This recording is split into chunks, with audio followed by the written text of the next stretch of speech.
Hello guys, welcome to my channel. As you can see in the picture today, we will start the story of What If Naruto Was Madara's Last Brother Part 1. Ninshu shall unite humanity. Those were the last words of Hagoromo Otsutsuki, the sage of six paths, the creator. Since the beginning of time the human race had embroiled itself in conflicts of power, greed and ambition. It was a cycle of never-ending violence that was supposed to end when the sage taught humans the power of chakra. With that gift, he had wished to give peace, yet humans have an uncanny habit of destroying themselves on their own. The chakra that was supposed to unite became the catalyst for even greater violence between the sage's two sons, Indra and Ashura. If only Hagoromo had understood humanity's fault lay in its twisted emotions, and granting them power would only embolden them. The proof of that claim itself was the conflict between the sage's sons, which began over a simple matter of succession. Power. The sage who taught the world the importance of peace couldn't teach his own sons the same values. And that was the beginning of a massacre that went on for centuries. A massacre that still happened every day. Chakra was weaponized by the sage's elder son, Indra. Being the firstborn and more powerful among his father's sons, he considered it his lawful right to succeed his father. But the sage chose the younger brother and divided the brothers forever. Ashura, the younger brother, loved his brother but was a dutiful son of his father. He tried to make peace, but the sage insisted that Ashura be his successor. It divided the world. Those who believed in Indra and his lawful right pledged their families to him. And those who truly loved the sage above all pledged their loyalty to Ashura. And that started the infinite war. As time passed, both brothers fought against each other, with their respective supporters transforming their families into various ninja clans. The Uchiha and the Senju. Two opposite factions rose that battled against each other over the centuries long after the death of Indra and Ashura. The conflict became less a matter of rightful succession or fulfilling the sage's wish, but a matter of establishing dominance, pride and revenge. Peace never came for the various noble clans following these two houses had their own agenda and always continued to encourage war. Various powerful individuals, groups, nations started hiring these two factions for their own selfish motives. The Clan Wars era. This was the name of the current conflict going on between the two factions. When the war between Indra and Ashura had first started, most of the world had expected the elder son's faction to win, for he was more powerful and talented than his brother and his supporters. But the Senjus proved more resilient and intelligent than their elder siblings, for they secured alliances of several other factions to their cause, with cooperation, marriage, money and other benefits. While the Uchiha, despite being the more powerful in combat, had one fatal flaw which they continued to inherit from their founder, Indra. Superiority. Following in Indra's footsteps and ideology, the Uchiha continued to believe in their skill, prowess and Sharingan. Fire bearers were they called, rumored to be descendants of dragons, ones destined either for unimaginable greatness or sheer madness. The Uchihas didn't form many alliances unlike the Senju, believing the inferior and smaller clans owed their loyalty to Indra and his successors, that it was their duty to bow to their superiors. It led to their isolation, but despite that they continued to survive and fight for their Sharingan prowess had no equal. Yet as the centuries passed and the conflicts increased, the Uchihas started to lose. Their power started to dwindle with more and more clans joining the Senju, which only served to fuel the anger among the Uchihas. In their mad quest for power, they established the practice of clan members wedding their siblings or cousins to keep their bloodline pure. To prevent outsider blood from corrupting their future generations. So worse became their madness that any clan member wedding outside the clan was killed along with any children of theirs. Instead of killing their enemies, the Uchihas started killing themselves. The Senjus used this advantage to fully destroy the Uchiha to such extent that they were no longer worthy of being equal of the Senjus in power and dominance. The proud descendants of Indra continued to dwindle until another catastrophe struck them. The Sharingan vanished. It came as the worst devastation upon the warriors who prided themselves on their powerful eyes. Many researchers and doctors suggested inter-clan marriage the reason behind this phenomenon, others suggested the Uchihas were simply weakened along with many different reasons. Whatever the true reason, it didn't change the fact that the Sharingan was gone, and nothing the Uchihas did manage to restart their prized jutsu among their clan members. Another century passed and the Uchiha's fall continued to become worse and worse. It became clear to all. The House of Dragon was dying. The Jima Uchiha watched as a group of boys practiced their martial art exercises in the open green field. There were 5 of them, all wearing the same armor along with sharing another common trait. They were blood brothers. The Jima's 5 sons. Heirs to House Uchiha. The proud father smiled on seeing his 2 eldest battling against each other in a deadly kenjutsu battle. Despite being only 8 years and 7 years old, Madara and Izuna were Taijima's pride. Their house might have lost their famed Sharingan and much of their dominance across the world. But it had not diminished the Uchiha's superiority in ninjutsu, jinjutsu, taijutsu, kinjutsu and many others arts. They were proud warriors, and their house still had enough numbers to continue their rightful war against the bloody Senjus. Dejima smiled when Madara unleashed a fireball towards his younger brother, which was countered by a similar attack from Izuna. Madara was Tejima's firstborn and strongest son. He had inherited all of Tejima's strength and looks, he was a skilled warrior and worthy of leading the clan in the future. And unlike his younger brothers, he was not soft. Izuna was the second son, 7 of age, and successor of their house if Madara died. While not as strong as his brother, Izuna was loved by their clansmen. He was a good leader, efficient fighter and staunch supporter of all his brothers. Dejima watched his third and fourth sons continue their shuriken practice together. The twins, Yashiro and Inabi looked identical and shared their father's looks. They were young boys of 6 years and were decent fighters. Although they were too arrogant for their own good, a trait which Dejima worried would harm them on the battlefield. And there was his last and youngest son. Dejima couldn't help but be pained on seeing the young boy. Brown of hair and the fair complexion, he was the spitting image of his mother and Tejima's deceased wife, Hikari Uchiha. Naruto Uchiha, 5 of age, fifth and youngest of Tejima's sons, was different from his elder brothers. It was not just the looks but what the boy represented that made him a pariah among his own family and the clan. Hikari had died giving birth to the boy and given him his name. Tejima had loved his wife dearly and it had broken him when she died. He had tried to be a dutiful father to his 5 motherless sons, along with playing the part of the head of their ancient and noble house. A task made even more difficult with the Senju breathing down on their necks. Naruto grew up to be his mother's image. Kind of hard and a happy child who adored his elder brothers, even if most of them despised him, blaming their mother's death on the child. Dejima had himself remained indifferent to his youngest son and only provided him the basic needs. Naruto was not as strong as his brothers or had the strong will necessary of an Uchiha. He loved too much, forgave too much, and most of the time was oblivious to the world around him. Naruto would never be someone worthy and useful to the clan. The only reason Dejima hadn't disowned him was because of the fact that he needed heirs in this treacherous world where children died, and most of all, because Hikari had made Dejima promise to look after the boy. With Dejima indifferent to the boy, the clan also lost all interest and ignored Naruto Uchiha. He was nothing but a spare heir and a weakling. The strong survive, the weak die. Dejima frowned when Yashiro and Inabi mocked their youngest brother when he failed to produce a fireball and ended up coughing his lungs out. Bloody weakling, spat Inabi distastefully. Yashiro went forward to bonk his coughing brother, only to have a shadow step in between. Looking up, the third son of Dejima saw his elder brother standing before him with a sharp look in his dark eyes. "What are you doing?" asked Izuna and narrowed his eyes when Yashiro clenched his fists while glaring at a scared Naruto. "Teaching him a lesson. He is a weakling and a disgrace to our clan. Can't even form a simple fireball jutsu," said Yashiro angrily and flinched when Izuna gave him a cold look. "He is our brother," reminded Izuna. "He killed mother," yelled Inabi furiously. Izuna stepped forward, making his 2 young brothers take a step back. Dejima was about to move to intervene when Madara sighed and grabbed the 2 angry children by their collars. I'll teach you a new jutsu beside the lake," proposed the eldest with a grin. "Really nice?" asked both the excited boys with joy in their eyes. Madara was their hero after all. "Yes. So go along now." The 2 brothers cheered and ran towards the lake to learn something new from their prodigal brother, completely ignoring their previous anger at their youngest sibling. Madara saw Izuna was still seething in anger and laid a hand on his shoulder. "Let it go, Izuna. They are kids," advised Madara, only to receive a heated glare from his closest sibling. "Naruto is our brother, Naisen." Madara saw the scared and whimpering boy staring at them. He didn't hate him like Yashiro and Inabi did, but he didn't love him as well. In this regard, Madara was just like his father, with both of them tolerating Naruto, but not doing anything more. Izuna was the only one who cared for the boy and looked after him. "Fine. But don't try to play favorites, Izuna. Yashiro and Inabi are our brothers as well," reminded Madara patiently. "So is Naruto." Madara sighed again, his brother was stubborn and would not relent. "Very well." But that Madara was gone to join his 2 brothers waiting for him by the lake. Furious, Izuna turned towards their father and saw the man giving him a firm look. "Do you have something to say, boy?" asked Dejima sternly and watched the boy clench his fist shut. "No, father." Izuna turned away from his father and marched towards his youngest brother. The young boy glanced at him with watery eyes and Izuna flinched on seeing the burned lips. Gods, was he so stubborn. "Naisen, can you teach me a jutsu, please?" asked the shy boy. "You are injured," said Izuna hesitantly and saw the boy flinch when he tried to touch his burned lips. "No. I can fight. Just like you," proclaimed little Naruto with such confidence that broke Izuna's heart. But the truth was Naruto couldn't perform ninjutsu well.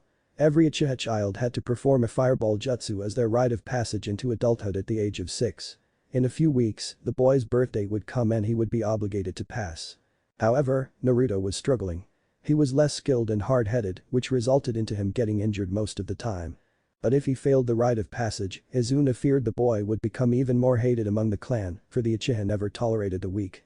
The only reason Naruto even had a comfortable life was because he was the son of the clan head. A despised son, but a son nonetheless.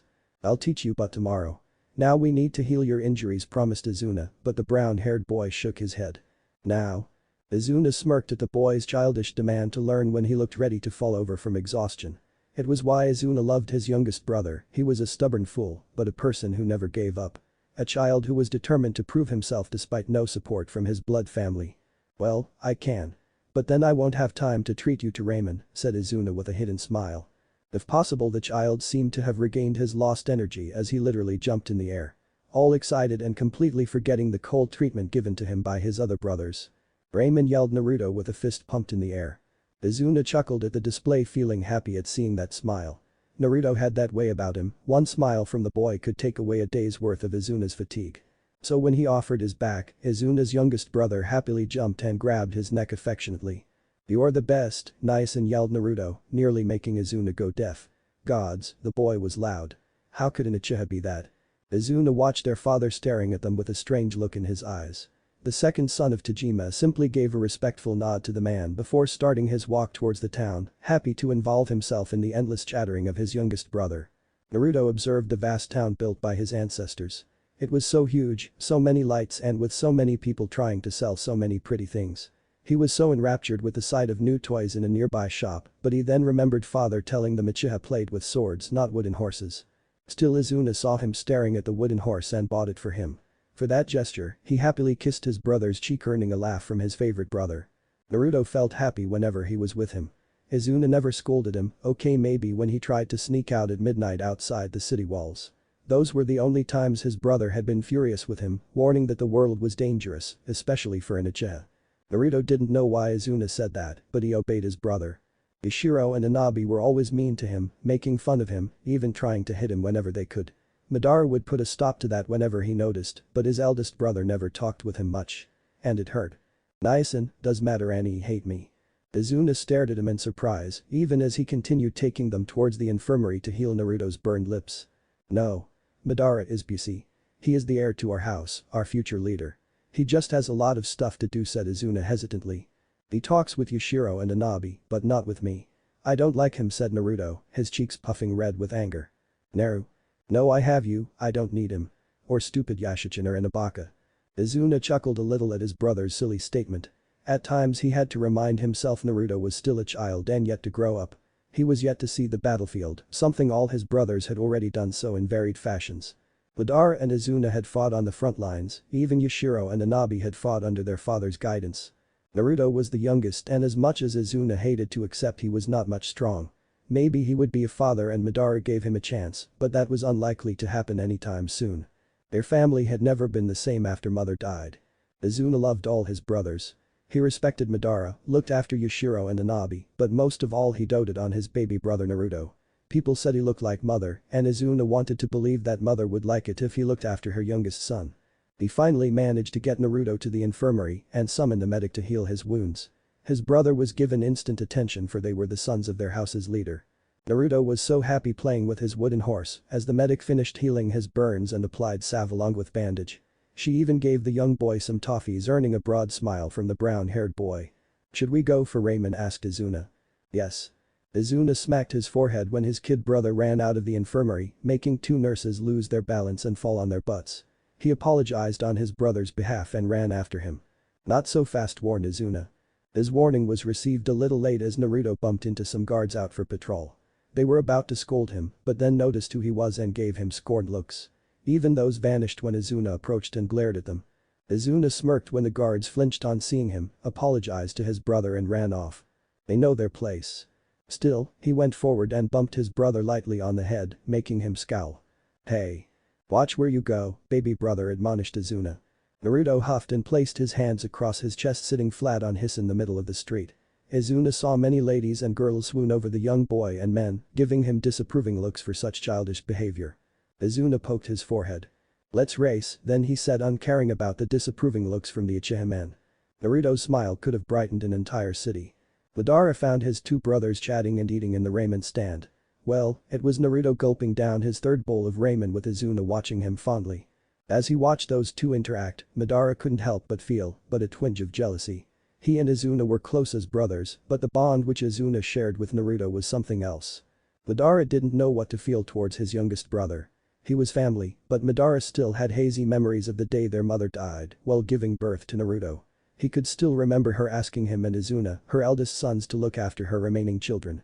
And Madara had tried to fulfill her wish. He had looked after Yashiro and Anabi in life and war, but he was not there for Naruto. Maybe it was how similar he looked to their mother or how innocent he was compared to their hard-hearted clan. Madara didn't know how to interact with the boy, he didn't want to be cruel to him like Yashiro and Anabi, but he was not much enthusiastic to be close either. But one thing was sure, Naruto was in Uchiha and his brother. And Madara would protect him from any harm, he just didn't know how to talk with this child. He was not Izuna.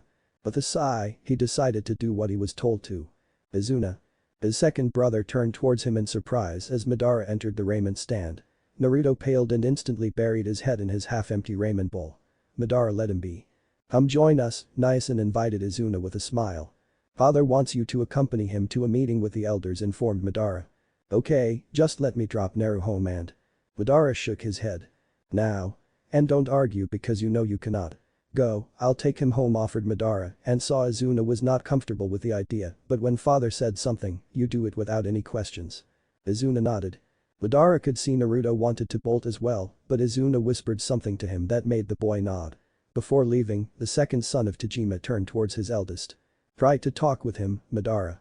He is our brother," suggested Izuna kindly. "Izuna. Kakashi died 2 days ago on a mission.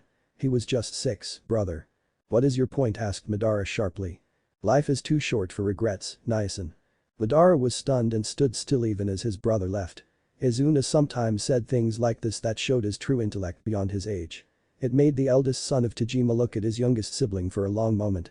With another sigh, Madara grabbed a seat beside the boy. Despite having an age difference of barely 3 years, Madara felt as if they were ages apart. The two of them were so different. Still, he had to try for Izuna's sake at least. "Heard you got injured during training?" asked Madara in a calm manner. "Yes, Nyasen. Just a little." Madara flinched on hearing the fear in the boy's voice. Had he terrified the boy that much? "How goes your shuriken training?" asked Madara, and this time the boy beamed. "Very good. I can hit 3 targets right in the center at once," replied Naruto excitedly. Madara grinned a little. Maybe his brother had some hope, after all. "Would you like to show me when we reach home? I'm free for the rest of the day," suggested Madara. "Aye." He could see the boy was nervous and decided to make him a little relaxed. "If you prove what you say, I will teach you one jutsu." Madara paled on seeing the hungry look that arrived in Naruto's excited eyes. He wanted to learn from his eldest brother, whom people called a prodigy, had yearned for it for so long that it made Madara sad. "I'll do it. Then you'll teach me a cool jutsu?" asked the boy. "Yes." Before he could say anything, Naruto slammed the money for the food Izuna had left on the counter and dashed out. Madara banged his head against the table. How could he forget the little rascal liked to run a lot at every chance? He ran after his brother. Madara was impressed. Never had he imagined his youngest brother to have such skill. Naruto had always struggled with ninjutsu, which was shameful for an Uchiha, but the boy had another dangerous skill. He was skilled in kinjutsu. The way he held his tanto, his firm yet flexible stance, his excellent speed, and the way he made his weapon dance in the air. The fact that he was making Madara put real effort in the fight was a testimony of his skill. His little brother unleashed 3 shuriken from his pouch and threw them at Madara. The older brother easily deflected the attacks and saw his sibling use the precious second to get close. Madara anticipated a fast strike, but what happened next surprised him even more. His brother tried to sweep his legs. Madara jumped quickly in the air and brought his tanto downwards, eliciting a sharp sound as Naruto parried it with his own tanto. Madara launched a kick towards his opponent's chest, which the boy evaded at the last second. He was not given any respite as Madara unleashed a dozen shuriken towards him. Naruto in turn grabbed his similar weapons, jumped in the air and countered the attack by making every shuriken of his clash against his brother's. Flipping in the air, he aimed a pointed downward slash of his tanto towards a surprised Madara. Only to receive a reverse kick that sent him crashing across the ground and spit blood. He tried to rise back on his feet to show his brother that he was not yet done, but his chest hurt. "You did good." Naruto smiled at the rare praise he received from his eldest brother. He even helped him get back on his feet and fulfilled his promise by showing him a jutsu that complemented his skills. "You are good with weapons. Your accuracy is good, so let me teach you how to make your shuriken attack more deadly and longer in range," explained Madara. Naruto nodded dutifully.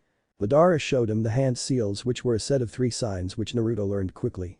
Next, Madara advised him regarding the amount of chakra he had to use to make his attack more deadly. All sons of Tajima had already been taught chakra control exercises in hopes of making them true warriors at early age. And it was proving useful now. Naruto threw a single shuriken, followed by performing the hand seals Madara had shown him, while also infusing some chakra. He was surprised when his single shuriken turned into 7 more replicas and struck more targets. "Good. Make your hand signs faster, on the battlefield a delay of even a second could cost you your life," warned Madara. "Yes, Nison." Madara nodded and turned around to walk away now that his job was done when Naruto's words struck him. "You do care about me." If not for his self-control, Madara didn't know what he would have done on hearing those words, so he chose a standard reply. "You are my brother. As your eldest sibling, it is my duty to protect you." Naruto smiled at him happily.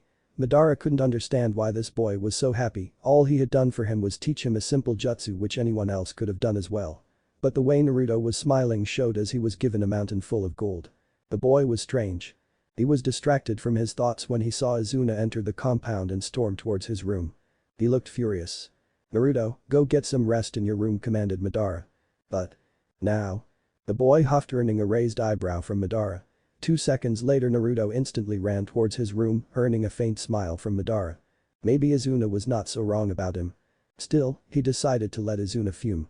When his second brother was angry, it was best to leave him alone, and Madara had a feeling as to who could have made him so. Yet he couldn't help but wonder why Izuna was so mad. A week later. Madara found his answer as he stood on the battlefield alongside a large number of his clansmen. And all his brothers. Tajima stood at the front of the 300-strong Uchiha force ready to face their sworn enemies. In front of him was the Great Tama River. The key strategic water source that was the lifeline of several nearby villages. One which had been controlled by the Senjus for more than a century, now soon to be in the possession of the Uchiha. Losing this river would harm the Senju's interests greatly and secure a key victory for the Uchihas, which would get them more contracts from the wealthy feudal lords who had been recently flocking to the Senjus more. He stared at his sons, all of whom were going to participate in the battle. Madara was compassed and ready as he always was.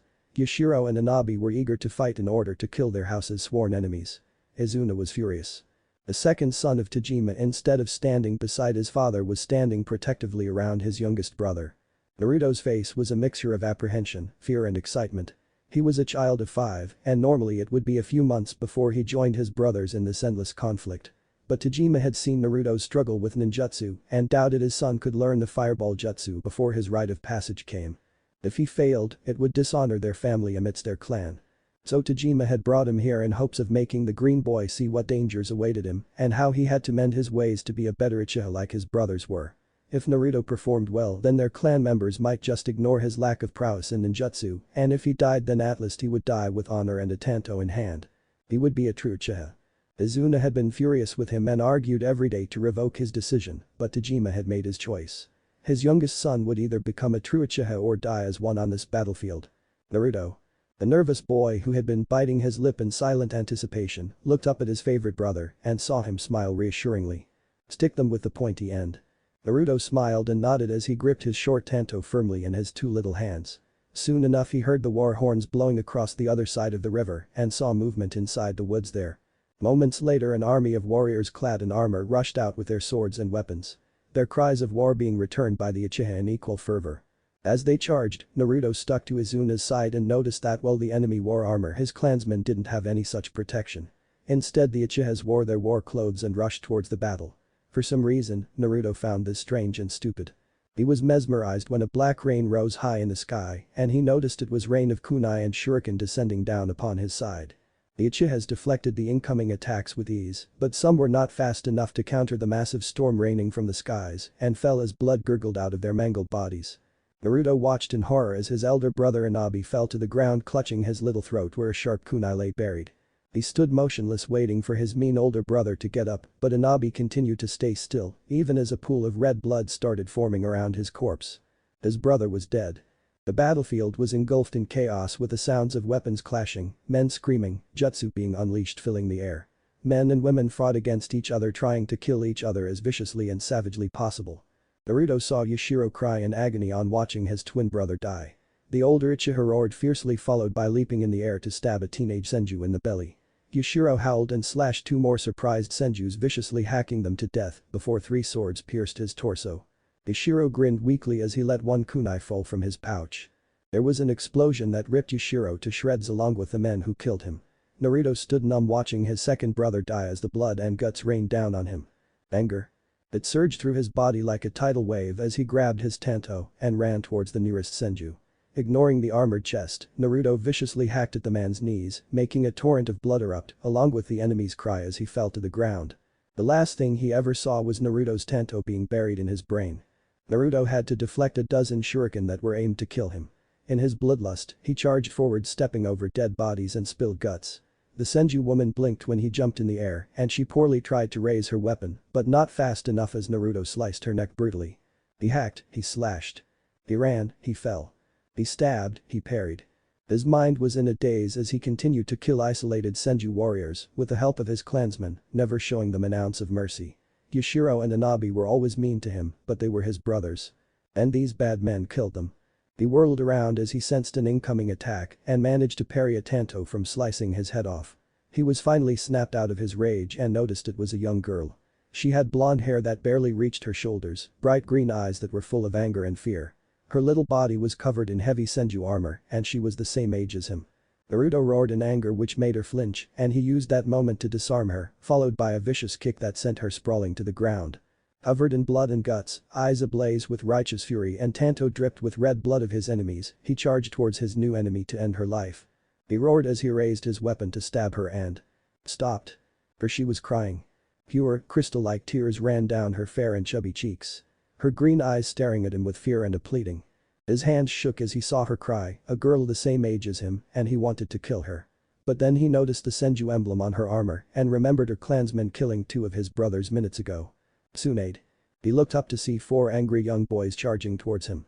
There was murder in their eyes as they saw Naruto's tanto hovering above the little girl. With an angry snarl, Naruto met those four head-on ignoring the defeated girl. The first to meet him was a silver-hair older boy with cold eyes that made Naruto shiver as they clashed their blades. He was stronger and pushed Naruto as the remaining boys closed in for the kill. Naruto's eyes widened for he knew he wouldn't be able to evade. He would die just like Yashiro had. Until there was a wild rush of air as a shadow jumped in between battling away the blades of the Senju. "You will not kill my brother," Senju yelled Izuna furiously. Naruto smiled in relief when his brother kicked away the silver-haired boy that was pushing Naruto back. The Senjus narrowed their eyes on the new enemy as Izuna shot a quick glance at his brother. "Stay behind me, Naru." The little boy nodded and took up position behind his older brother. Izuna bared his sword forward as the Senju boy surrounded them. It was the silver-haired boy who charged again with Izuna meeting him head-on. Naruto blocked the blades from the other two boys, one with half-black and half-white hair and the other with brown hair. With all his strength Naruto pushed the two Senjus making them stumble a little. Suddenly another older Uchiha ran inside the battle, stabbing the brown-haired Senju through the neck from behind. Haurama. The Senju crumpled to the ground as his oldest comrade, a boy of 10 with jet black hair, stabbed the older Uchiha in the chest with an anguished cry. The sudden death startled the fighters of both sides, including Izuna. Blood flew in the air as the silver-haired Senju swiped Izuna's sword away and stabbed him in the chest. Naruto cried for his brother who grunted and punched his attacker sending him stumbling away. The mixed-haired Senju boy tried to attack Izuna again, only to receive a swift strike across his eye that sent him crashing away screaming in pain. Naruto ran towards his brother, managing to catch him in his little arms as they both fell to the ground. Izuna. The Senjus were already hovering near their dead comrade and the injured one who just lost an eye courtesy of Izuna's blade. Izuna coughed blood and gingerly pressed his trembling hand towards his chest, only to see it return soaked in blood. His blood. Izuna cried Naruto. The second son of Tajima hazily glanced at his brother who was crying hysterically. Izuna coughed but managed to smile and lay his bloodied hand on his sweet brother's cheek. It was all getting so dark, the noises of battle fading away and only his brother's cries filled Izuna's ears. He glanced at the boy whom he had loved more than anything in life and smiled. A happy little brother. Naruto froze when his brother's hand fell from his cheek, his chest went still, and his eyes closed with that smile permanently etching across his face.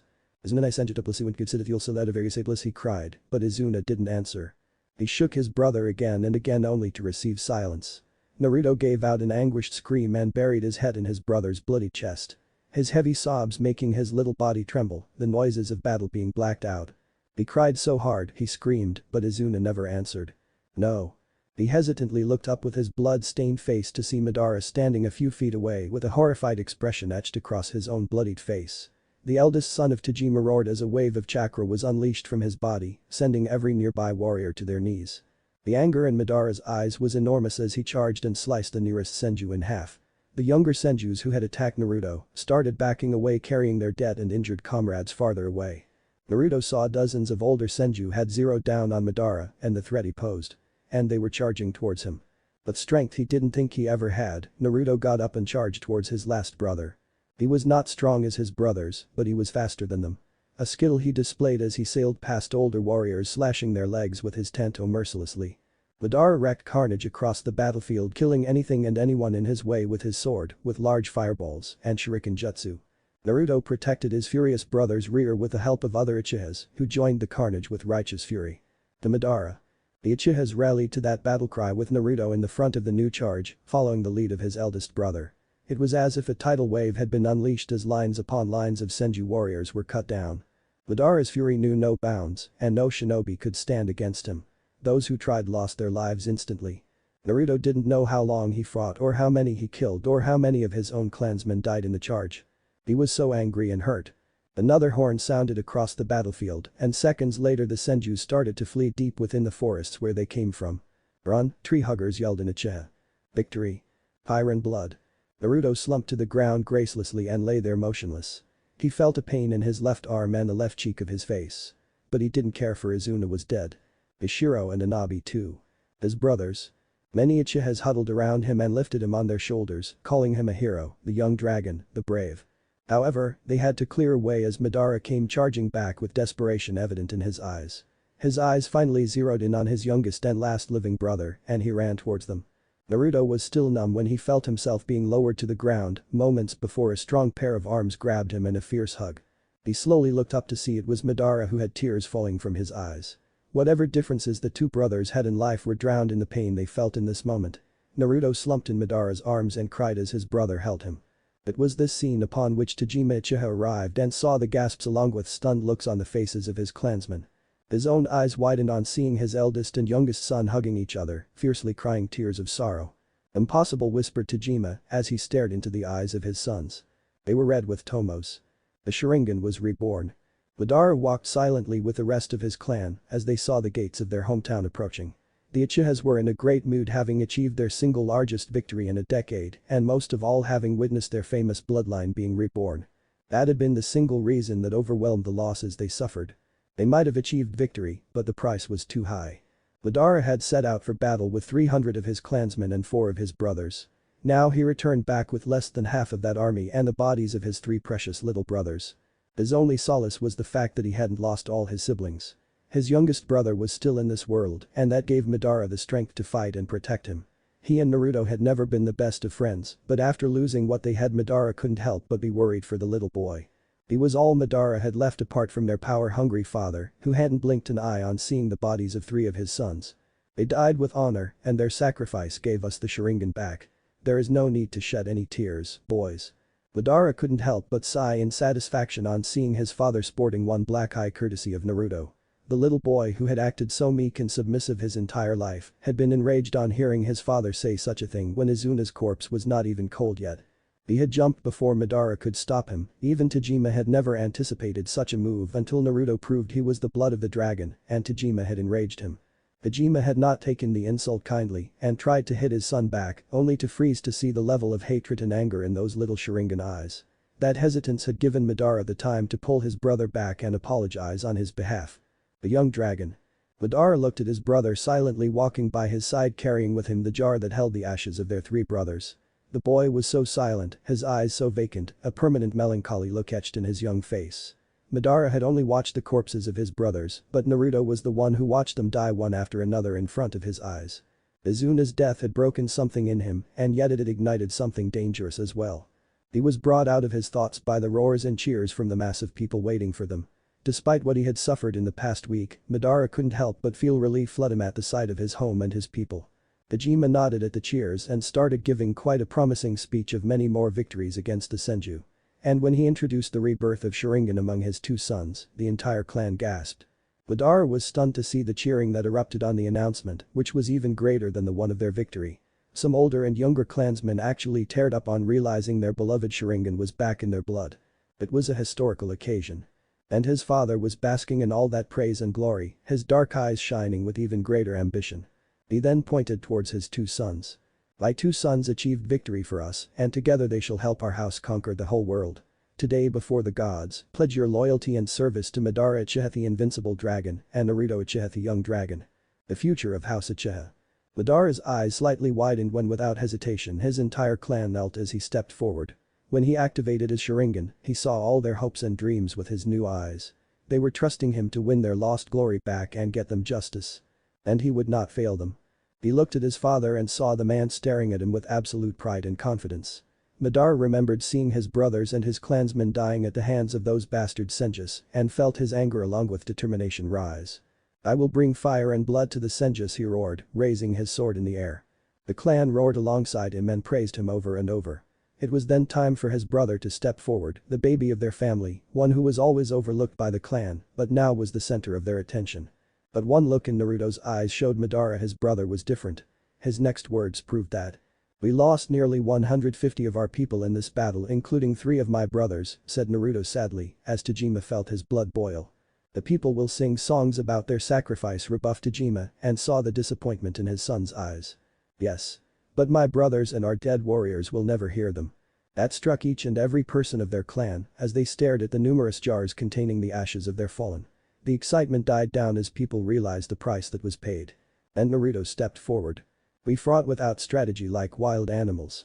We fought without armor, believing in our superiority. We are powerful warriors, but we are men as well. We bleed and die just like the Senju. If not for the sacrifice of my brothers and Madara'S' courage, we would have lost, explained Naruto honestly, much to the shock, horror and bitterness that emerged in their people. That's enough, boy, growled Tajima. He was utterly silenced when Naruto activated his 2 Tomo Sharingan and glared at him. The boy swiftly turned towards their people who were just given a tight slap of reality, destroying every plan Tajima had made for the near future. One victory does not make us conquerors. This war is far from over, and if we are to defeat the Senju, we have to fight smarter. We have to outsmart them both on the battlefield and off it as well. We are Uchiha, the strongest and most noble house of this world. We are the blood of the dragon, and together we shall regain all that we have lost, but only if we fight together, only if we learn from our mistakes. The little boy yelled like the dragon he was. Stunned silence prevailed as Naruto unleashed his Tanto to raise it in the air. The sheer amount of determination and courage in those Sharingan eyes drew the complete attention of the entire clan, much to Tajima and Madara's surprise. Are you with me? Madara feared his brother had spoken too much truth their people were not ready to hear. But he was proven wrong when there was movement from amongst the warriors who had fought on the battlefield. Madara recognized the 3 boys who were the first to kneel, followed by several dozen others. Naruto-sama speaks truly and I believe him. My sword is yours to command, now and always, promised Shisui Uchiha, earning a nod from the surprised young boy who had not expected any support. I pledge my life to you, young dragon, promised Itachi Uchiha. The last boy raised his sword, making the rest of the clan follow swiftly. The young dragon yelled, Kagami Uchiha. Naruto remained still, watching his people pledge him their loyalty fully without any hesitation. Tajima was fuming, but it was Madara whose eyes widened as he saw a glimpse of someone in his little brother. Izuna. His youngest brother was not weak, for he had inherited Izuna's will. And as the eldest, Madara had to protect him, for Naruto was his youngest and only brother from this day. With a smile, Madara joined his people to support his brother for the first time in his life. Tajima watched his young son standing alone near the lake. It was a far cry from the inspiring leader who had started to win the support of their people. Madara was starting to gain popularity among the older generation, but Naruto had also developed quite a following among the younger ones, with the heirs of 3 powerful Uchiha families pledging their lives to him. Naruto was different. He always had been from the moment he learned to speak. That boy. He is something else, isn't he, asked a soft voice. Tajima turned to face his only sibling still left in this world. Naori was still beautiful as ever, with long flowing purple hair that reached her waist. Her skin was fairer than that of Tajima's, and her hourglass figure had made her quite desired by many in their clan. Yet she had not married despite reaching the age of 19. He himself was only 26 years old, which was quite old in their world, where not many lived past the age of 30 due to the constant warfare. His sister had inherited all the grace and beauty of their mother, while Tajima had followed his own father to become the current leader of their house. Naori had been a fighter once until she lost her only lover against the Sarutobi clan. It made her lose the will to fight and she retired. But despite Tajima's worries, she had proven herself quite useful by managing the administration of their clan. She was also the representative of their clan among their few allies and was often away for months to keep those alliances breathing. And he only allowed himself to relax around her. So when she placed her hand on his arm and hugged him, Tajima didn't resist. For only now when it was just him and his sister did he allow himself to remember his 3 sons who had perished. They had died as true shinobi and he would make sure their sacrifice would be remembered by their people. "I'm sorry, brother," she whispered sadly. "Do not dishonor my sons," Naori warned Tajima, but his tone was neither harsh or cold. "They were boys, brother." He gently broke the hug and looked at her closely. She should be already married by now, giving birth to their next generation. But then again, his sister had always been a wild one and only her lover's death had stolen her fire. In that way, she was not much different from Naruto as they both did what they wanted. She touched his swollen eye and laughed as he told her Naruto had hit him. Tajima's eyes twitched. "You find this funny?" he growled irritatedly. "You only have yourself to blame, brother. Never provoke a dragon, much less an enraged one," she chastised, glancing at her nephew who brooded all alone. Tajima scoffed. "He's young and foolish." She looked at him pointedly for such a long time until he finally sighed and admitted another true fact. "But he has a sharp mind. He infuriates so much, but he is a dragon indeed. I never thought my youngest would awaken our prized eyes, and it gives me hope for him. But he is terrible with ninjutsu," said Tajima bitterly. He narrowed his eyes when his dear sister got that same amused twinkle in her eyes. "Brother, you can be quite dense at times," she teased. "Watch it," he warned, as she raised an eyebrow. "Or what, you'll harm me, your only sister." Tajima grit his teeth so hard but didn't say anything else. Because she was right, despite the faults of their house, their one great quality was that they truly cared about the ones dearest to them. It had often led them to great follies and suffering, but it had also kept the Uchihas stronger. The Senjus were not the only ones who knew love for their own kind. The Uchihas simply found it difficult to express such emotions due to their rigid customs and hard-hearted society. And it was more evident to Tajima with his relationship with Naruto. Madara is your heir and the right one to lead the clan in the future. But he'll need his brother, now more than ever. However, the boys are different. You take Madara under your tutelage and I'll take Naruto under mine, she offered.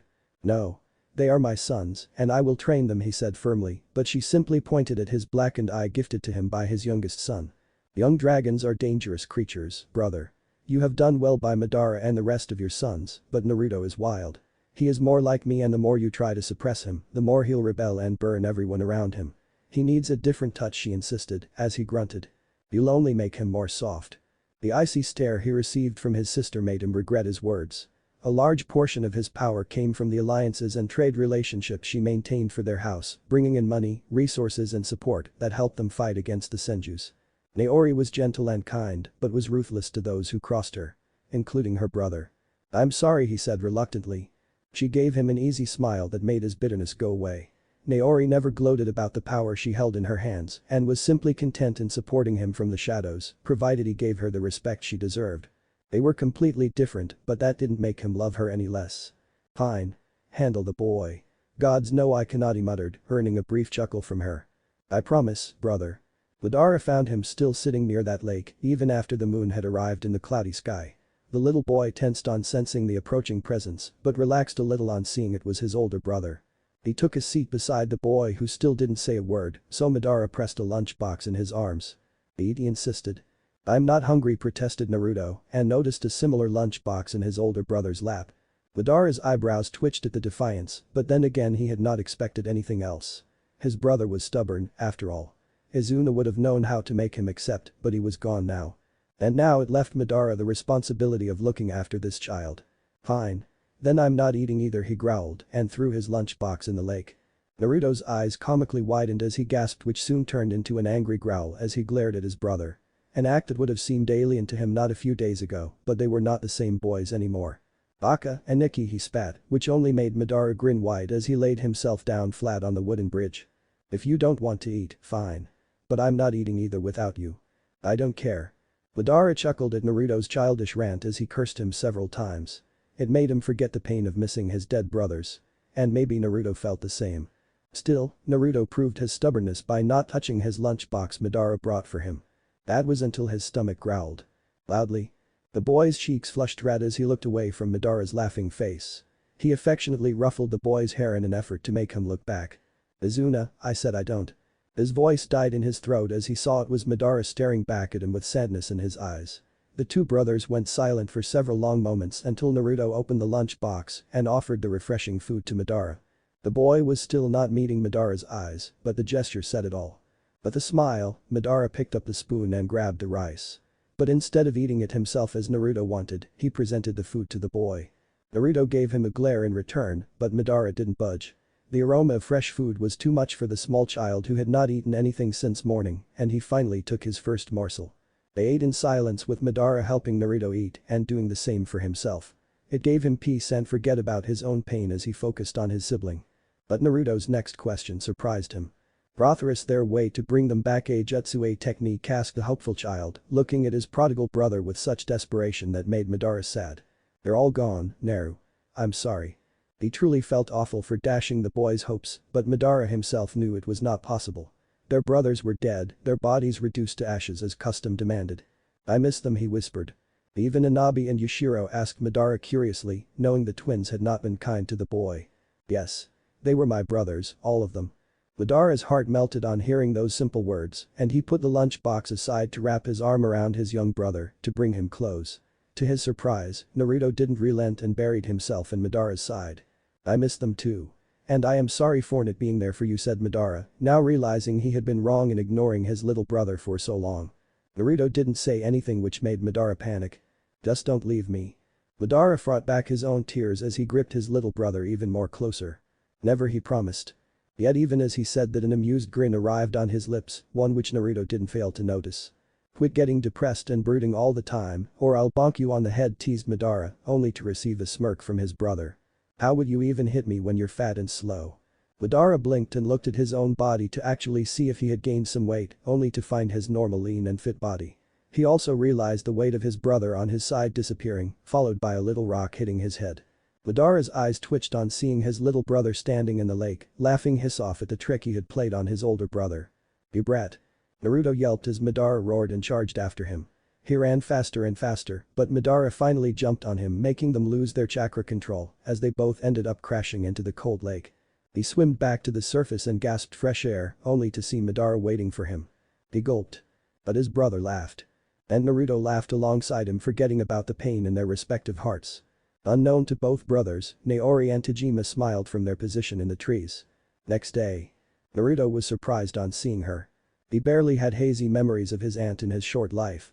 He remembered her flowery scent and kind eyes, her telling him stories at nights, even if those occasions were rare and few. He remembered crying for her when she was gone, as Una had said she would come back someday, but he had not believed it.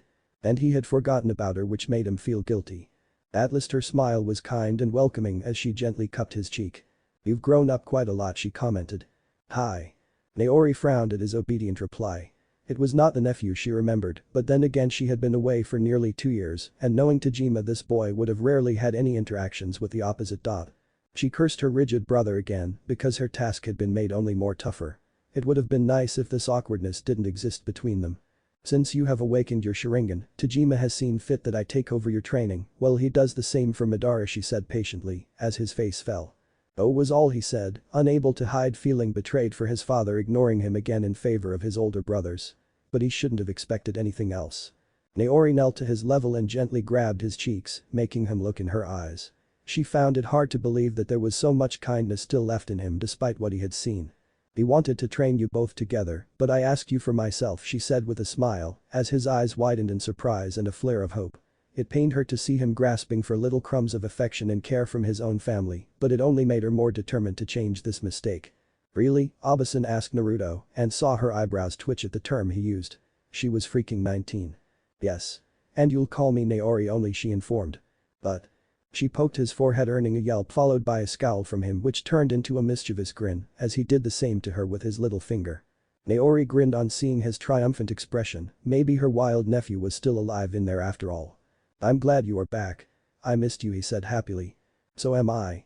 She hugged him, thinking her own child would have had the same brown hair as him if Itami had lived. It pained her every day thinking about her dead lover and the family they had wanted to have. When they parted, she presented him with a slip of paper which he looked at curiously. What is it, he asked. Dejima told me about your problems with fire ninjutsu. He cringed and looked away in shame, but she gripped his hand, making him look back at her. It's not necessary for everyone to have the same chakra types. Not all Uchiha are fire masters, she suggested, earning a frown from him. But I'm a dragon. She laughed kindly at his silly remark. Her clan's obsession with hailing themselves as descendants of that mythical creature who may or may not have existed was quite strong. Well, little dragon. Then I'd like you to pour your chakra into the paper, she instructed. Why? He gulped when her eyebrows twitched in annoyance, but unlike his twin older brothers, she didn't bonk him on the head. Just do it, please. You'll be surprised. Okay. He hesitantly poured some of his chakra into the strange paper, clearly worried and excited about the results. He frowned when half of the paper became wet and the other half wrinkled. Looking back at his aunt, he saw she seemed quite surprised. What does it mean, he asked curiously. It means you are a water and lightning type user. You can still use the other 3 types of chakra and their jutsu, but it will be challenging. But water and lightning are your strength, something you can truly master, she explained. But shouldn't an Uchiha be a fire user, questioned Naruto with a frown. Silly, if all of us were fire users, then it would be easy for the enemy to defeat us. We need to have diversity in our ranks and the attacks. Madara is an exceptional fire and wind user. With this, you can complement your brother on the battlefield and have his back. Naori saw that her careful explanation had an impact on him as his frown disappeared. He still wanted to master fire, but linking his ability over water and lightning to that of protecting his older brother had made him more accepting of his different power. What type are you? Fire and lightning. But I know some good water jutsu as well, however mastering them will be your job.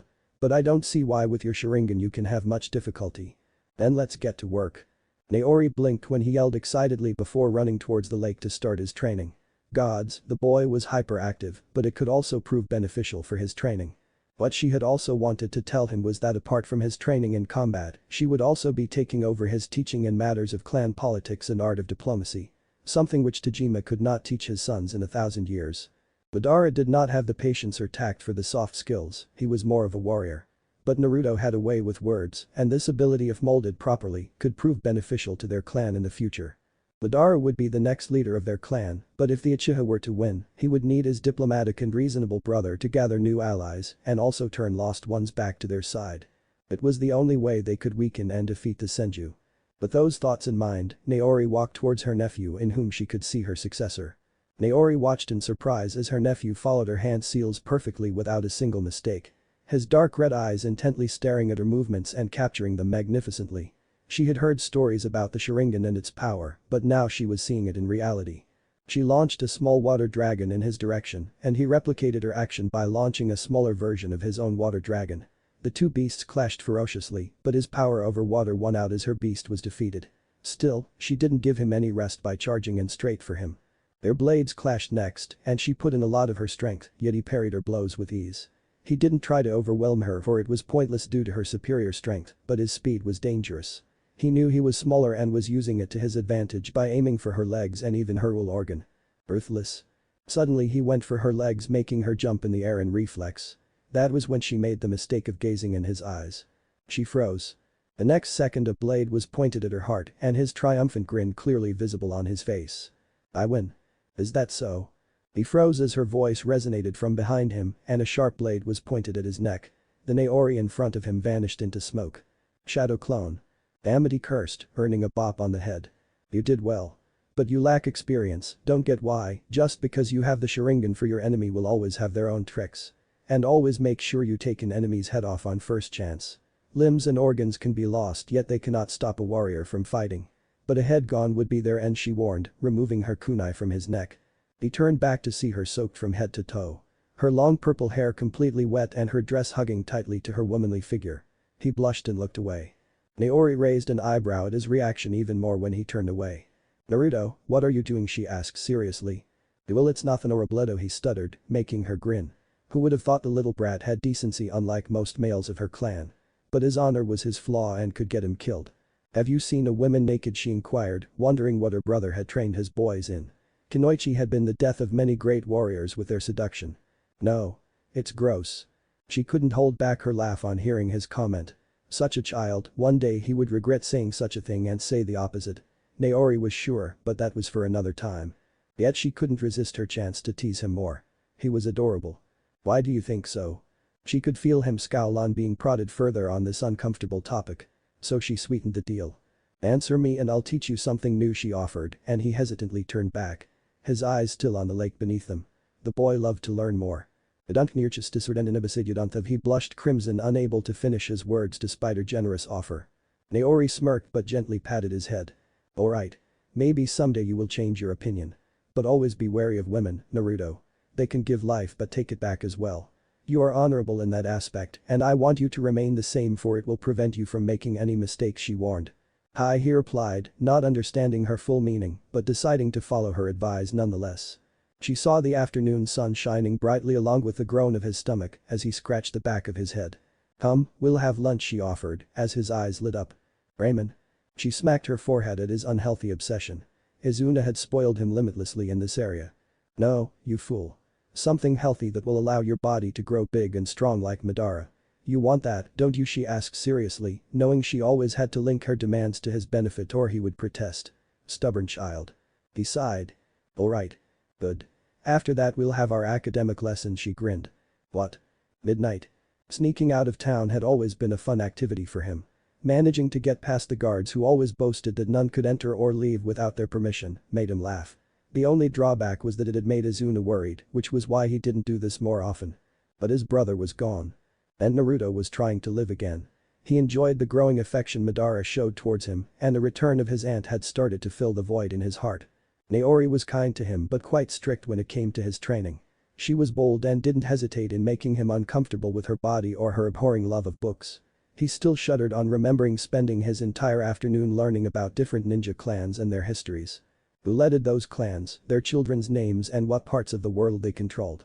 The information was too much for him to remember, but Naori was adamant that he learn it. When he had argued they had servants to remember such information, she had bonked him so hard that it still hurt.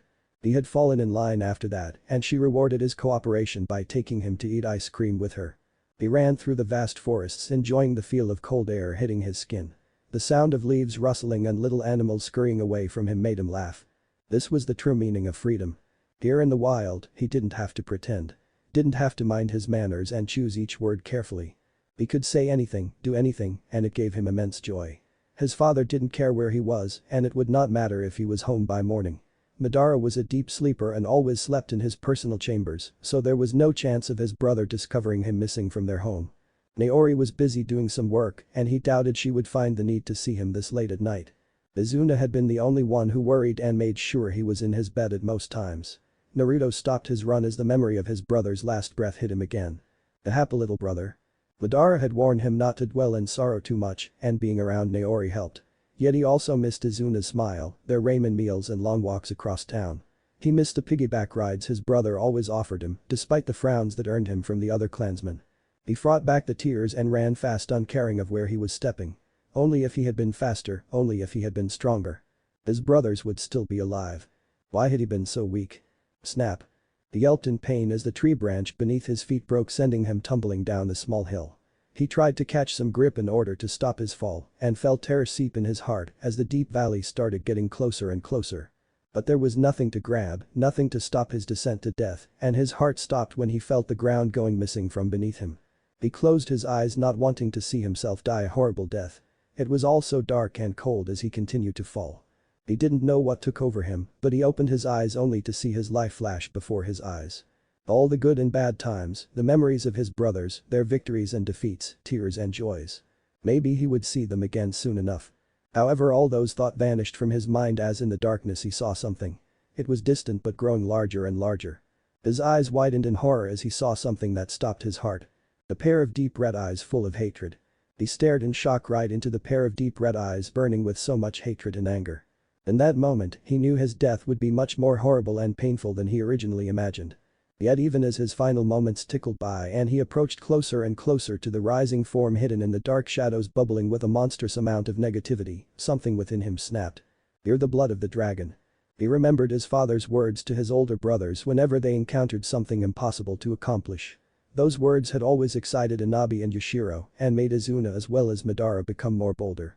But he had never understood the meaning behind those simple and silly words. Yet as death came his way, it was those same simple and silly words that gave him strength. A dragon never surrenders, a dragon never bows to anyone, a dragon fights and fights until he defeats his enemies. Grabbing twin sharp kunais from his pouch, he sent them flying towards the nearby rock walls, but not before tying ninja wire on them. For once, he was thankful of Izuna's warnings to always be prepared even if he just went out for a stroll near their clan's borders. As the weapons connected, he gripped one end of the strings that made him fly straight towards the nearby rock. When his feet connected to the hard surface, he was ready and immediately channeled chakra that made him stick firmly to the surface. He unleashed his Tanto just in time as the creature beneath him growled angrily that sent tremors across the darkened valley. His eyes widened when a massive tail rose from the shadows aimed right at him. Determined to survive, he sprinted down the rock surface at speeds he never thought himself capable of. Massive chunks of rocks and debris flew over him as the tail shattered the spot where he was previously standing. His enemy was more smart than he originally thought as it continued lashing out more and more giant tails in an effort to splatter his brains, but he had always been faster than all of his brothers. And despite his wish of seeing his dead brothers again, he now realized Madara would be heartbroken if he died.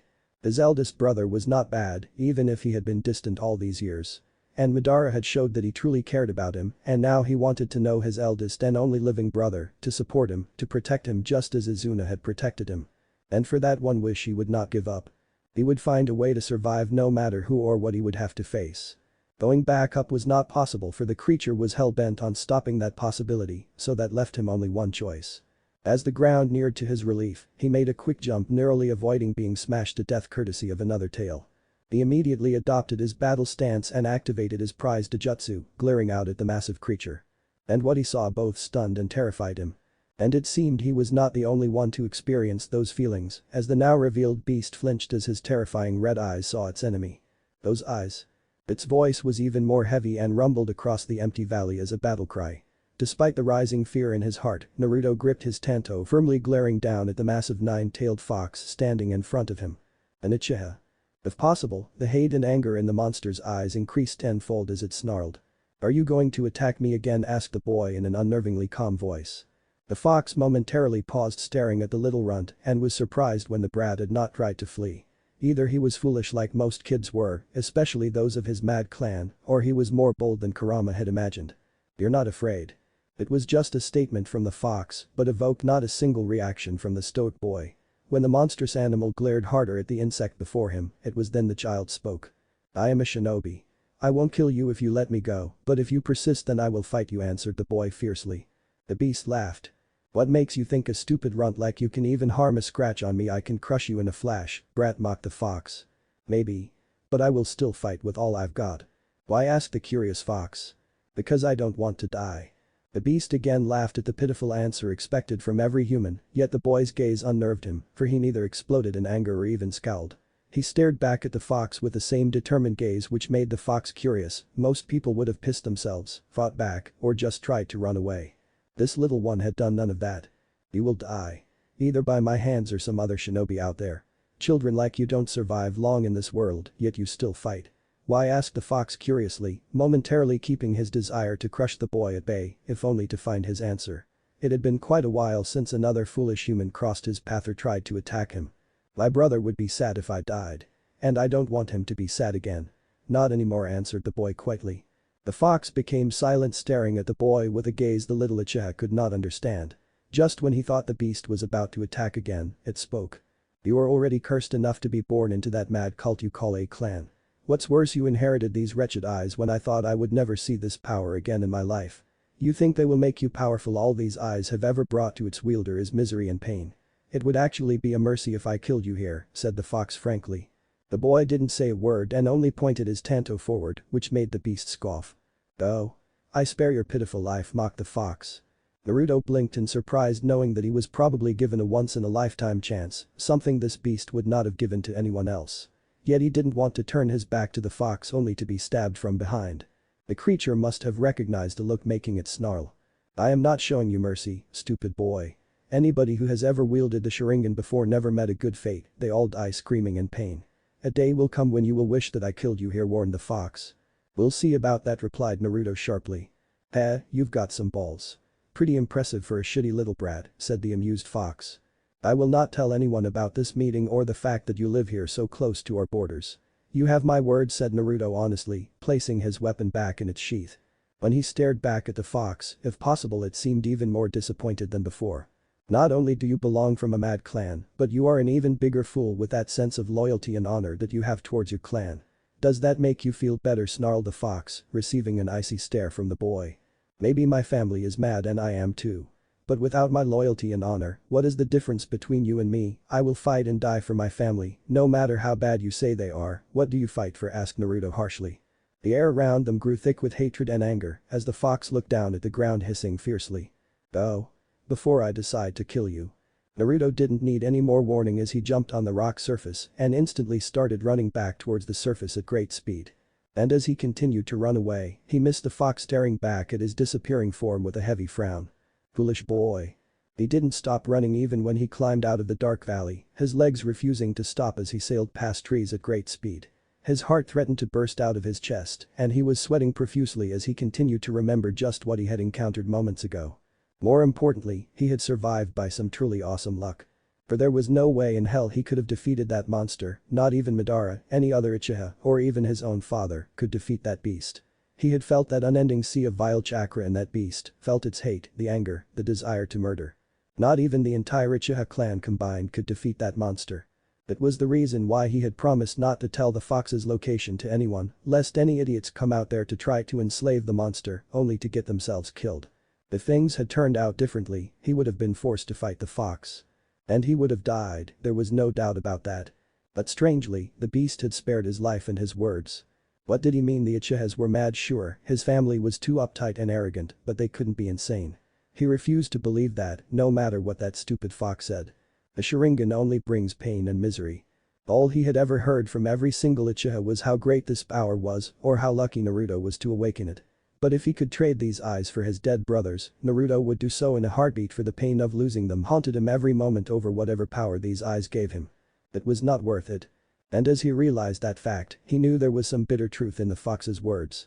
And there was a hell of a lot of things Naruto didn't know about his Dojutsu, his clan, or even what type of dangerous monsters lurked in the real and dangerous world. All these years he had lived a sheltered and protected life under Izuna's watch, but now that veil was dropping very fast. He had already seen the barbarism and murder humans were capable of inflicting on each other, the pain of losing your loved ones right before your very eyes, the power of hatred that could drive even the most noble or weakest man to momentary insanity, of men's unending desire for ever more power and greater ambition. Finally, he stopped as he reached the clan settlement and the secret passage he had created for himself over the years. His head was spinning from all these overbearing thoughts, but if one thing was certain was the fact that the Uchiha clan was his family. The strange but caring Madara was his brother, attractive but strict Naori his aunt, and ambitious and cold Tajima his father. Walking towards a nearby tree, the boy knelt and placed the edge of his tanto on the grass, eyes burning intensely with determination. Izunya Shiranabe. He wished to see even a ghost reflection of his lost siblings, but all he saw was the blank bark of the tree before him. I will protect them all, no matter what happens. Taking a deep breath, he said the word on which he would live his life. I promise. Next morning. Naruto was quite surprised when he received the summons and had to hastily prepare himself in order to not be late, for that man never tolerated any weakness or lethargy. It was why Naruto found himself donning his finest clan clothes and donning his newly forged armor. He was fully armed in order to be ready for the daily training session that he would definitely have with Naori afterwards, for no matter what the reason an Uchiha trained every day. When he met the man near the holy temple, the air around them turned frosty as they both looked at each other. And then Tajima did something Naruto never saw him doing, atlased with him. He smiled. But it was not one of joy or pride, but that of even greater ambition and plans that lurked in the man's eyes. Naori tells me you have potential, said Tajima frankly, directly getting to the matter without any pleasantries. Well, she's not blind, unlike few people I know, replied Naruto icily, earning a raised eyebrow from his father. You hate me, boy. Naruto chose not to answer and settled for giving a fierce glare which made Tajima look at their clan settlement laid out below the mountain on which the temple was situated. You've always been funny, strange and innocent. Believe it or not, I don't hate you. But I don't love you either. The barely 6-year-old boy had known this fact his entire life, but to hear it being said in words was like a sword brutally being jabbed through his heart. And it hurt, but he didn't blink, he didn't tear up, he didn't glare. He just stared. Why, he asked simply, without any accusation or expectation. Hajime's fists clenched and for a moment Naruto saw the rare pain in those harsh eyes, something the man never did even when his sons died. You took away the one thing I ever wanted above all. You stole her from me, and nothing can ever fill the hole she left behind. The sheer amount of anger and pain present in Hajime's eyes was enough to make his youngest son realize why things had turned out this way between them. Mother, said Naruto sadly. You are so much like her that every day it hurts to see you just standing before me while she remains dead. Hikari was warned about problems with her pregnancy, I told her to abort to keep her safe. But she chose to give you life, forsaking her own. I loved her more than anything in this world, even my sons. But why do you think she chose to die, asked Hajime harshly. Naruto found it hard to stop himself from tearing up knowing that his mother died for him. It hurt worse than the scorns and ignorance from his family all these years, for it made the hatred his brothers had shown towards him and the distance his father kept from him justifiable. For he killed the one thing they all loved. I don't know, he replied sadly. It's the family name that lives on, it's all that matters. Not you, your honor, or your beliefs. We all serve the clan and the ones above our station. I want you to stop acting like a fool and become the man you were meant to be. Not tomorrow or the day after, no, said Hajime seriously, looking his son right in the eye. If I do that, will things change between us, asked Naruto, his voice barely above a whisper. Never. Naruto lowered his gaze to the ground but was stopped when a hand was placed on his shoulder, making him look back at his father. But I can be proud of you. He saw nothing but plain honesty reflected in those dark black eyes. This man would never love him, and yet. You're my son, you've always been my son no matter what either of us feel. I will do my duty towards you, but I expect you to do yours as well. For a man to rule he must sometimes do unpleasant things to his enemies and allies but it also earns him wrath just the same. I am able to rule well because Naori does things that may not be possible for me to do, she keeps our clan running from the shadows. You are the younger son, and as such it will be your duty to support Madara, who shall succeed me in the same way that Naori supports me now. That is your job, do that with all you've got, and you will make me and this clan proud. Do you understand? Naruto asked Hajime seriously. Naruto nodded, looking right back at his father. I will never love you, father. But Madara is my brother, my only brother I still have. And there is nothing in this world that I wouldn't do for him, promised Naruto fiercely, earning a cold smirk from the older man. You are an Uchiha, alright. But you will give me what I want. No questions asked, demanded Naruto. If it is within my power to give and if you do your duty well, then you will get all you want. I promise you that, said Hajime honestly. Sparing a final nod, Hajime watched as his son walked away proud and tall. But he never saw the silent tears that fell from the young boy's eyes. Days flew away as quick as the wind, weeks passed in the blink of an eye, turning into long months. All the while Naori had stood watching as the boy she adored changed right before her very eyes. Where once shined innocence and joy was now replaced by a permanent harsh and grim gaze. When he once complained of reading and writing, but now he did what she asked him to without any questions. He did what he was commanded to without blinking an eye. He did one thing and one thing alone. He learned. She had never seen an Uchiha pour so much passion in their training before, day and night he practiced until he collapsed from exhaustion. It was as if he was possessed by something that drove him forward and forward. In the span of 6 months, he who was once weak now stood as one of the finest water and lightning style ninjutsu fighters. His genjutsu had become even more dangerous with his Sharingan, and while his taijutsu was average, unlike Madara who was a monster in that arena. Naruto was the finest swordsman Naori had seen in the entire new generation of Uchihas. He was quick as the wind and flexible like a snake, and when he attacked he would carve his enemies in half. No hesitation, no fear, no mercy. He laughed, he joked, he smiled, but the light in his eyes was gone. And it broke her heart, for Naruto had been the only one who had shown her a new possibility the Uchihas could take. He was different, but someone had crushed his spirit in an irreversible way. She had tried talking to him, urged him to open up, but he was always made some silly excuses or said everything was fine. But it wasn't. She had confronted Hajime, for her brother could be the only one capable of reducing Naruto to this state, but all she had gotten in reply was denial of any involvement of Hajime in this matter. Naori knew it was a lie, but she had no proof, and her brother was difficult enough already. However, things were not so dark despite everything. For once in a while, she would catch a glimpse of the old and true Naruto, the kind and gentle boy around Madara. It made her happy to see those two get along better than ever. Madara, despite his busy schedule as clan heir, did his very best to spend time with his brother. Corrected his mistakes and always cheered him up, something which Naori could never do, much to her disappointment. And that was the only thing that gave her hope. She watched the boy seated beside her as they both observed the setting sun in the sky. "Are you afraid tomorrow is a big day for you?" she said gently. I am ready, he said, holding his new sword firmly in his right hand. He stiffened when a pair of gentle but strong arms wrapped around his chest from behind, followed by a deeply pleasant scent invading his senses as Naori laid her face next to his cheek. Naori.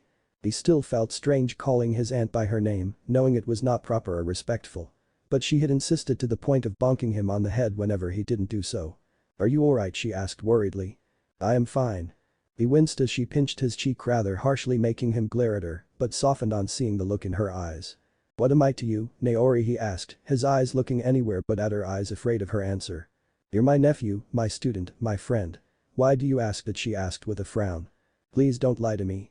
Just tell me what you really want from me. You didn't just spend all these months training me for nothing. I am the younger son, a spare, someone important like you would never bother with someone like me unless they want something, he said honestly. The slap that hit his cheek sent a tremors down his entire body, and when he looked back at her, Naruto couldn't help but flinch on seeing the raw fury and hurt in her eyes. How dare you say that, she hissed furiously. Nothing is free in this world, Naori. Everybody always wants something, be they father, the clan, or you. Nobody cared about me for all these years, but now that I have the Sharingan and 3 of my brothers are dead, suddenly everyone starts taking an interest in me. All they want is my power and what I can do for them, maybe except for Madara. So please just tell me what you want, he requested, unable to hide his sadness. She stared wide-eyed at this child, unable to hide her shock or pain on hearing him say such cruel things. What pained her even more was the fact most of it was all true. Naruto, you're my family. I don't need anything from you, she whispered, and flinched when he glared back. You abandoned me. The faint memory of a 3-year-old young boy with tears in his eyes came haunting back in her heart. Even after all these years, she had never forgotten the hurt and pain in those young eyes, or the sight of that child crying himself to exhaustion in Izuna's arms as she walked away from their lives to fulfill the duty towards their clan. It had been the right thing to do, the necessary job to keep the Uchiha still in the game of power, but never had she thought the hurt it would bring to that one boy. She had thought him young, that he would forget her, but he never did. The only thing I had in this world was Izuna and you. Then you just walked away, never looking back. You never loved me, did you? But it's okay, I killed my own mother and my brother, so it's okay. But why does it still hurt, he asked painfully, clutching his heart with his small hands. What? Naori stared in horror and eyes full of tears as he got out of her embrace and stared at the lake with melancholy ever present in his eyes. The very next moment a shadow plopped down beside the young boy, startling them both, and before they could even blink a hard bop connected with Naruto's head, making him wince as he stared at the harsh glare of his older brother. You have me, you little fool, said Madara fiercely, but frowned when Naruto laughed cynically. How far will you go for me? Izuna always fought for me no matter against whom. You cannot do that, replied Naruto harshly. And what if I do? Asked Madara sternly, all playfulness gone from his eyes. Even against father, even against our clan, against the entire world. Naruto's eyes widened when Madara didn't blink, nor did he flinch even for a single second. His eldest brother just stared right into his eyes. I will burn the entire world if it makes you happy and keeps you safe, promised Madara. Why? Asked Naruto sadly, tears brimming in his young eyes. Strong arms wrapped around his smaller form, pulling him into what was the most fiercest embrace of his life. He felt himself crushing, but oddly it only served to lessen his pain as Madara whispered in his ear. Because I can't do this without you. You are my youngest brother, my last brother. If I lose you too, then there is nothing left for me to fight for. And no matter what happens, little brother, I will protect you. Against our enemies, our own clan, and even father. Anybody who threatens you will have to go through me first, and I will kill them all. Naruto stared in shock into those Sharingan eyes as Madara looked back at him with such affection that it warmed his own cold heart. You promise? He asked hesitantly. Want me to pinky swear? Asked Madara with a smirk. Naruto burst out laughing just imagining Madara even remotely doing such a thing. However, he was cut short when Madara again bopped him on the head. But if you continue getting depressed like this, I'll kill you myself, warned Madara. Hi, Papa Bear. Madara's eyebrows twitched violently and he cursed loudly when Naruto bolted out of his arms right across the lake with a mischievous grin on his face. Naori blushed furiously when Madara shamelessly removed his pants and ran after Naruto, yelling out a series of curses while spraying his special water right behind his now terrified brother, who also started yelling out a series of unique curses while trying his very best not to get drenched in the shower Madara threatened to unleash on him. All the while Madara continued laughing maniacally. She couldn't help but realize the fact that Tajima had destroyed his own family, but fate had not been totally cruel as she saw hope not just for Naruto, but for her entire clan and these two boys. Together they could do anything in this world. And maybe it was time for her to amend her own past mistakes and to cherish the one thing that truly mattered in this world. Family.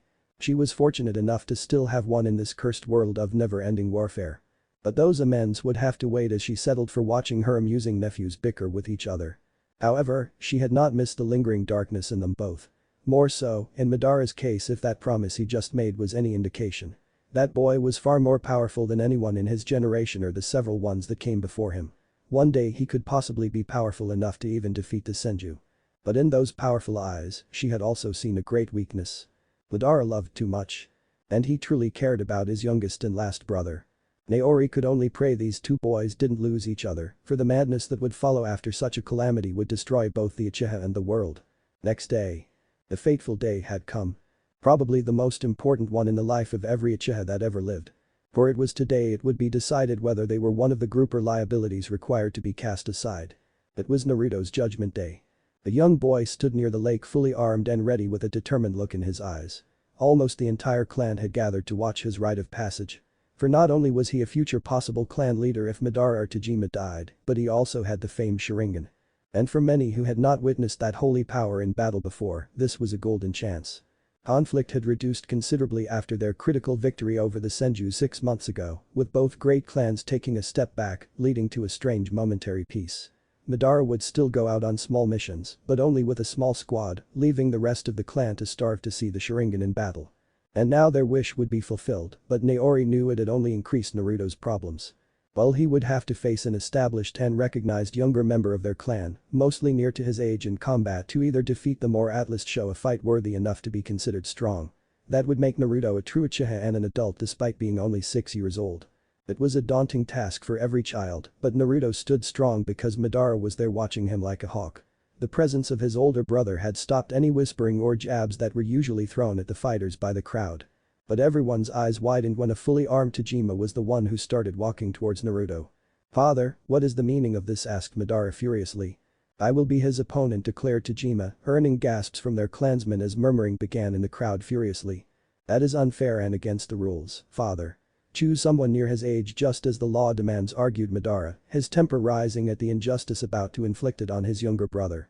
Tajima glared. "I make the rules, boy. And you will obey me."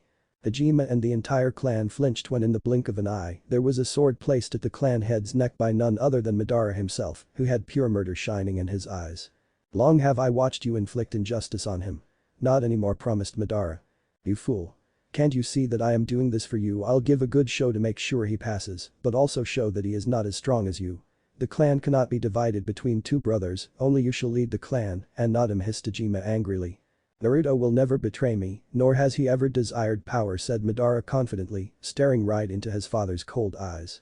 "Foolish boy. Maybe your brother doesn't want that, but if he proves himself strong today, then his followers will grow day by day. There are already many in the clan that admire him, and they will one day push Naruto to overthrow you, if only to satisfy their own goals. That kind of rivalry will tear the clan apart, and I will not have that. I know the game of power better than you, so fall in line. This is my final warning," said Tajima icily, ready to thrash the boy if he persisted. But Madara didn't relent as his Sharingan activated. Naori was already moving towards her brother and nephew to stop the conflict, while the crowd grew only more entranced by the spectacle. "I will fight him." To everyone's surprise and Madara's horror, it was Naruto who said that by unleashing his sword and pointing it at his father. "Naruto. This is my fight, Nyasan. Believe in me," he requested, staring gratefully at his perplexed older brother. Much to Tajima's surprise, Madara lowered his sword but didn't walk away without a warning. "If you do him injustice, then consider my support towards you gone." Tajima was about to discipline the insolent boy, but Naori's pleading eyes and the stares of the entire clan stopped him. Already Naruto was corrupting the obedient and loyal Madara, and he could not have that. With fury burning in his eyes, Tajima walked towards the battle arena as both him and his son took up positions across the lake. "Try not to dishonor our family," warned Tajima, and was further irritated when Naruto smirked. "I'd say the same thing about you, old man. This insolent brat." Without warning, Tajima attacked. Heitan Gakakyu no Jutsu Fire Release Great Fireball Technique. A massive raging fireball was unleashed by the Uchiha Patriarch, sending it right at his young son, burning water in its way making steam rise. Madara held his breath when Naruto simply brought his sword forward, making it glow in chakra. The older brother saw Naori smirk proudly. The next moment Naruto vanished in a swirl of leaves. "Shunshin." Madara's eyes widened as through his Sharingan, he saw Naruto literally carve the fireball in half with his sword and vanish out of the flaming aura with such speed that made Tajima gawk. And he was not done. Sharingan blazing, the boy weaved his hands through an intricate set of hand seals at lightning speed. Sushin Suryudan no Jutsu Water Release Water Dragon Bullet Technique. Two large roaring dragons of water with hateful yellow eyes rose out of the lake and charged right at Tajima, much to the shocked clan head's worry. But experience kicked in as at the last moment Tajima made a hand seal, substituting himself with a nearby log that was available near the shore just in time as the water dragons tore through his position. Naruto whirled backwards, bringing his sword forward to clash against his father's steel as the man now appeared behind him with a fast shunshin. And Tajima made his first mistake. For a brief second he glared hatefully right into Naruto's eyes that now burned with an active Sharingan. The clan spectators gasped when Tajima froze as Naruto disarmed him, followed by beheading the man swiftly, only for him to turn into smoke. Shadow Clone. Even with their Sharingan gone, the Uchihas were able to maintain their dominance across the world due to their skill in the ninja arts. One of their finest traits was their great prowess with ninjutsu, which had led to the development of many powerful techniques. The Shadow Clone was one of them. Only a handful of their clan could perform this forbidden jutsu, and even they could do it to a limited extent. But Naruto's family had always produced the strongest warriors among their clan, it was why they were the leaders, and the others followed them. And while Tajima didn't have the Sharingan, it didn't diminish the fact that he was a powerful and dangerous shinobi. Naruto turned back and saw the real Tajima waiting for him with a proud smirk on his face. The son prepared himself as his father raised two fingers, making four Mizubunshin rise out of the lake. All armed and possessing the same bloodthirsty grins on their faces with the intent of putting their enemy in his right place. And then the clones charged. Naruto charged back. Madara was hardly grinding his teeth watching his father use so much power against Naruto, but surprisingly the young boy was holding up. Quite well, in fact, if the admirable and proud glances from their clansmen was a proof. Still, it didn't make the older brother any less worried. However, he blinked in surprise when Naruto unleashed sparks of lightning from his left hand as he came near the water clones, making them scream. Within a second, Madara watched with his active Sharingan that his brother's sword carved through the paralyzed clones like butter, making them die. And then the boy jumped high in the air with a ferocious battlecry descending down on the real Tajima. The brutal kick he received across his gut stole every ounce of air out of the boy as Tajima smirked. But the gesture soon vanished when the Naruto he just kicked dissolved into water. Mizubunshin. He copied my jutsu but without any hand seals, and when more importantly, where is he, thought Tajima quickly. He gasped when something sharp tore through the backside of his legs as the real Naruto emerged from the lake with his sword now stained with his father's blood. Tajima angrily whirled back ready to pummel the insolent boy, only to have him easily evade the attack. Damn his Sharingan.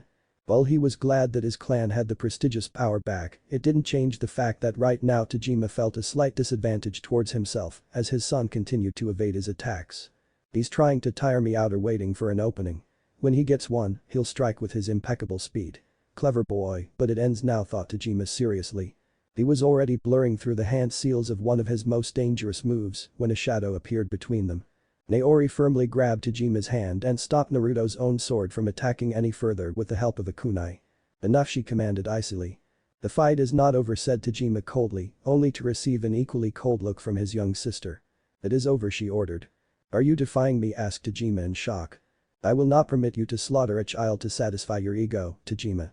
More importantly, he's my nephew and I will not allow you to do him injustice, warned Naori, even as Naruto's eyes widened on seeing her stand up to his father like that. And it was for him. The next moment Madara also jumped in between, and while he had not raised his sword like before, he looked ready enough to make a move if their father persisted. He proved himself, father. Much better than most Uchiha ever have, it's done, said Madara seriously. Tajima heatedly glared at these two and then back at Naruto, who stared back at him calmly. The boy still looked ready enough to fight but was holding himself back, deferring to whatever decision the adults would make. Then the clan head also saw the crowd and in their eyes he saw pure admiration and pride for Naruto. All of them were also tense, waiting for the next move, which finally made Tajima sigh. He placed his sword back on the scabbard on his back and saw Naruto do the same. Father and son both walked towards each other as Naori and Madara lingered nearby just in case if things got out of hand again. Kneel. The boy obeyed and respectfully got down on one knee as Tajima removed his sword again and tapped twice on the boy's shoulder. Naruto, of the Uchiha clan, you have successfully passed the rite of passage and I hereby welcome you as a full-fledged adult member of our prestigious and noble clan. Make us all proud, commanded Tajima.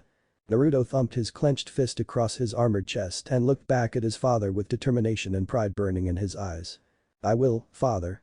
Despite everything that had happened, Naruto still felt defeated when Tajima simply walked away without another word. Well, for his other sons, he always had some good words when they completed the same test. But his disappointment was soon shadowed behind joy as Naori and Madara came forward to congratulate him. And when Madara uplifted him on his shoulders cheering for him, with a smile Naruto watched their enthusiastic clan cheer back. It was a good day. When the pair of eyes opened again they widened in shock and disbelief, as in the darkness of the valley he saw a figure waiting for him. "Are you mad?" asked the giant fox in disbelief. Naruto grinned at the remark while showing off his official Uchiha clan shirt to the giant fox. "Well, I am an adult now, so according to you I am now one of the man cult," said Naruto cheekily. "Why are you here, boy?" asked the fox with a strange sadness evident in his voice. To his utter chagrin, Naruto simply ignored him and placed a few scrolls on the ground. With a single hand seal he opened them all, and to the fox's surprise there appeared so many variety of foods. "I am celebrating." Was nearby, so thought you might be hungry. "What the hell are you staring at? I'm not going to finish all of this by myself," said Naruto with a smile, pointing at the hunted deer, ramen, 5 types of fishes, rice and many other dishes along with beef. "Why are you here?" asked the fox again, making the boy frown. "It took a lot of effort to steal this food from the kitchens, and I hunted this damn deer myself, fast little thing. Why are you here?" To the fox's surprise the boy walked forward until they were both an inch away from each other. Naruto looked right into those demonic eyes, this time without fear and hesitation. "Not all of us are mad." The fox had barely gotten over his shock at those words and the boy's present actions when the child extended his tiny hand forward with a bright smile on his face. "Naruto Uchiha, son of Tajima, brother of Madara, and second heir of the main family." The fox stared without blinking until he suddenly received a hard bop on the head, making his eyes go comically wide. "It's bad manners not telling your name when someone introduces themselves to you," said Naruto with a pout. "I will kill you," promised the fox angrily, but was again left speechless by the clarity and conviction that arrived in the jovial child's eyes. "You would have done that when we first met. Someone powerful like you is not just hiding here in this Dumbus Valley so close to the Uchiha clan border without a reason. Am I right?" asked Naruto seriously. The fox stiffened, making the boy smile. "It took me 6 months to figure this out and reading a hell of a lot more books until I finally discovered the truth. You're a Biju, aren't you, a great being of chakra and power? The books called you Kyuubi and said your kind disappeared thousands of years ago when the very first war broke out. Is that correct?" asked Naruto curiously. "You talk too much," said the fox irritatedly. "What is your name?" asked the stubborn boy, making the fox roll his eyes. "They already call me Kyuubi. It doesn't matter what stupid humans call me. It matters to me." For a moment the fox's eyes softened on hearing those words and the sincerity visible in this child's eyes. Perhaps the old man had been wrong, maybe this time things could change. "You're annoying," muttered the Kyuubi, making the boy roll his eyes. "Why, thank you. Giant stupid fox," replied Naruto with a smirk. "I'll kill you," growled the beast. "Please do so. I'll eat you. Why, I brought you so much good food." "You're mean," said Naruto with fake tears rolling down his cheeks. "Ah." Naruto chuckled when the fox roared madly out of frustration before banging his giant head on the ground, creating a minor tremor across the entire valley. "Kurama?" asked the boy confusedly, the fox was barely speaking in whispers. "My name is Kurama," said the fox irritatedly, earning a bright smile from the boy. "A nice name. It's good to meet you," said Naruto happily and forcefully shook his tiny hand with one of the beast's massive paws. When he looked up, he saw Kurama staring at him with a strange look present in his demonic eyes. "Are you not afraid of me, child?" asked the fox seriously. "I was before. But for the past 6 months I have observed you from afar. You don't interact with anyone or go out for hunting. You just stay here in this dark valley sleeping. At first I thought you were lazy, then I thought maybe you were protecting my clan. But none of our books mention someone like you as an ally, and then I remembered you saying that my clan has madness passed down among itself. And then I finally realized." Kurama had been left gawking by the deduction of this young child, one he proved by looking the fox right in the eyes with a knowing look. "You are watching my clan, waiting for something to happen. I don't know what it is, but I guess it is not pretty or good for my people," said Naruto coldly. "You're a smart one. Never thought those sisters would manage to create an intelligent one," again mocked the beast, making Naruto frown. "Those days are long gone. Inbreeding has been reduced in our clan, and unlike our ancestors we don't kill each other now. Kinslaying is the worst crime an Uchiha can ever commit and it is punishable by death. Maybe my clan was bad before, but we can change. Not all of us are crazy psychopaths," argued Naruto fiercely. "Is that why you are here setting an example?" asked Kurama with a smirk. Yes. The fox laughed, but this time it didn't have the mocking edge, instead the beast sounded amused. It won't work, boy. My vow is absolute and I will fulfill it should that dark day ever come. Even you cannot stop me from doing my duty, warned Kurama, but still the child didn't back down. Well then, it becomes my duty to make you see my people in a different light. I'll make you change your mind, promised Naruto confidently. Quite a declaration. Not sure you can fulfill it, challenged the Biju. We won't know unless I try. With those words, the boy brought the deer forward and placed it before the fox. You're a strange child, muttered the fox in an annoyed voice, and while he had no need to eat or drink, he did grab the deer in his large jaw, if only to humor the grinning child before him. Get used to it. We're friends now. Few days later. Madara and his squad charged through the borders at top speed, anxiety and fear evident in their eyes. They had set out a few days ago to destroy a few Sarutobi that had tried to raid one of the villages protected by the Uchiha. While the monkeys had been all killed, Madara had received a distress call right from their hometown. That had been an hour ago, and he had not wasted a single second to return. His group was tired, but still they all ran as fast as they could, the fear for the safety of their families burning far and wide in their terrified hearts. Had the Senjus attacked in full force? Or some other group was about to attack their borders? Madara stormed through the gates, not even glancing at the guards, his Sharingan eyes locked on the monstrous fire burning in the place where the holy Uchiha temple once stood. He took to the roofs, jumping across houses, not even looking back to see if his followers were behind him or not. After several long minutes, he arrived at the site. And what he saw stopped his heart cold. Around him were dozens upon dozens of their clansmen, many trying to put out the fire with water jutsu, while others remained motionless in horror. For there in front of them were nearly a dozen bodies. All Uchiha. Men, women, even young children cut down like animals. Their horrified open eyes staring blankly into the dark night. The holy grounds of their temple now ruined with the blood of their own family that soiled the once green grass and red. And in the middle of the massacre was the person being glared upon hatefully by the entire clan. A young boy of 6 sat in a wooden chair with his bloodstained sword in his hands. His Uchiha attire soiled with the blood, flesh and dirt lying around him. Madara stopped breathing when a pair of familiar eyes looked back at them all. But where there was once joy and innocence lay a fully activated Sharingan with 3 bright tomos. And when those same haunting and terrifying eyes so full of darkness looked back at him, Madara could only say one word. Naruto. Madara couldn't move, nor could he breathe, watching his young brother sitting in the midst of the massacre with that bloodstained sword in his hands. Time seemed to have stopped for the elder sibling, as neither the sight of the dead bodies of his clansmen or the chaos happening all around bothered Madara. All he could care and focus upon was the look in his brother's eyes. This was not the same brother so full of joy and innocence. One who was far more honorable and kind than most Uchihas of this generation. No, the person sitting in that chair was someone else. For in those eyes, there was hidden unspeakable horror and immeasurable pain. It could be hard to discern behind the dark glare the young boy was currently sporting, but Madara knew him better than everyone else present here. Knew that his brother was stronger than every one of them, both in strength and character, despite all the evidence that said otherwise. Nearly a dozen Uchiha guards fully armed marched towards the alone boy, but all stopped when the blood-stained Naruto Uchiha rose from the chair. "Stop before I kill you all," warned Naruto, without a single hint of emotion in his voice. Every last one of the Uchihas sneered at him with unending hatred burning in their eyes. "Pinslayer. Traitor. Oathbreaker. You're a monster. A man without loyalty and honor." Madara watched their father impassively standing, even as his clansmen berated his own son. Tajima had no great love for Naruto, but this was going too far. As their father, why wasn't the man defending his own son? He looked back at his brother to see the same impassive gaze of their father burning in his eyes as every man and woman rained down curses on him. But none had the balls to apprehend the bloodstained boy holding his bloodied sword.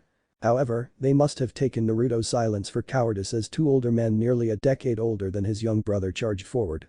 When they barely managed to unleash their swords, all they saw was a bright blur and screamed the next moment as blood erupted from their slashed legs. The 2 Uchiha screamed in pain, losing the grip on their weapons, falling to their knees as their hands desperately tried to stop the large gash on their legs. However, the defensive action of Naruto only seemed to make the crowd even more angry.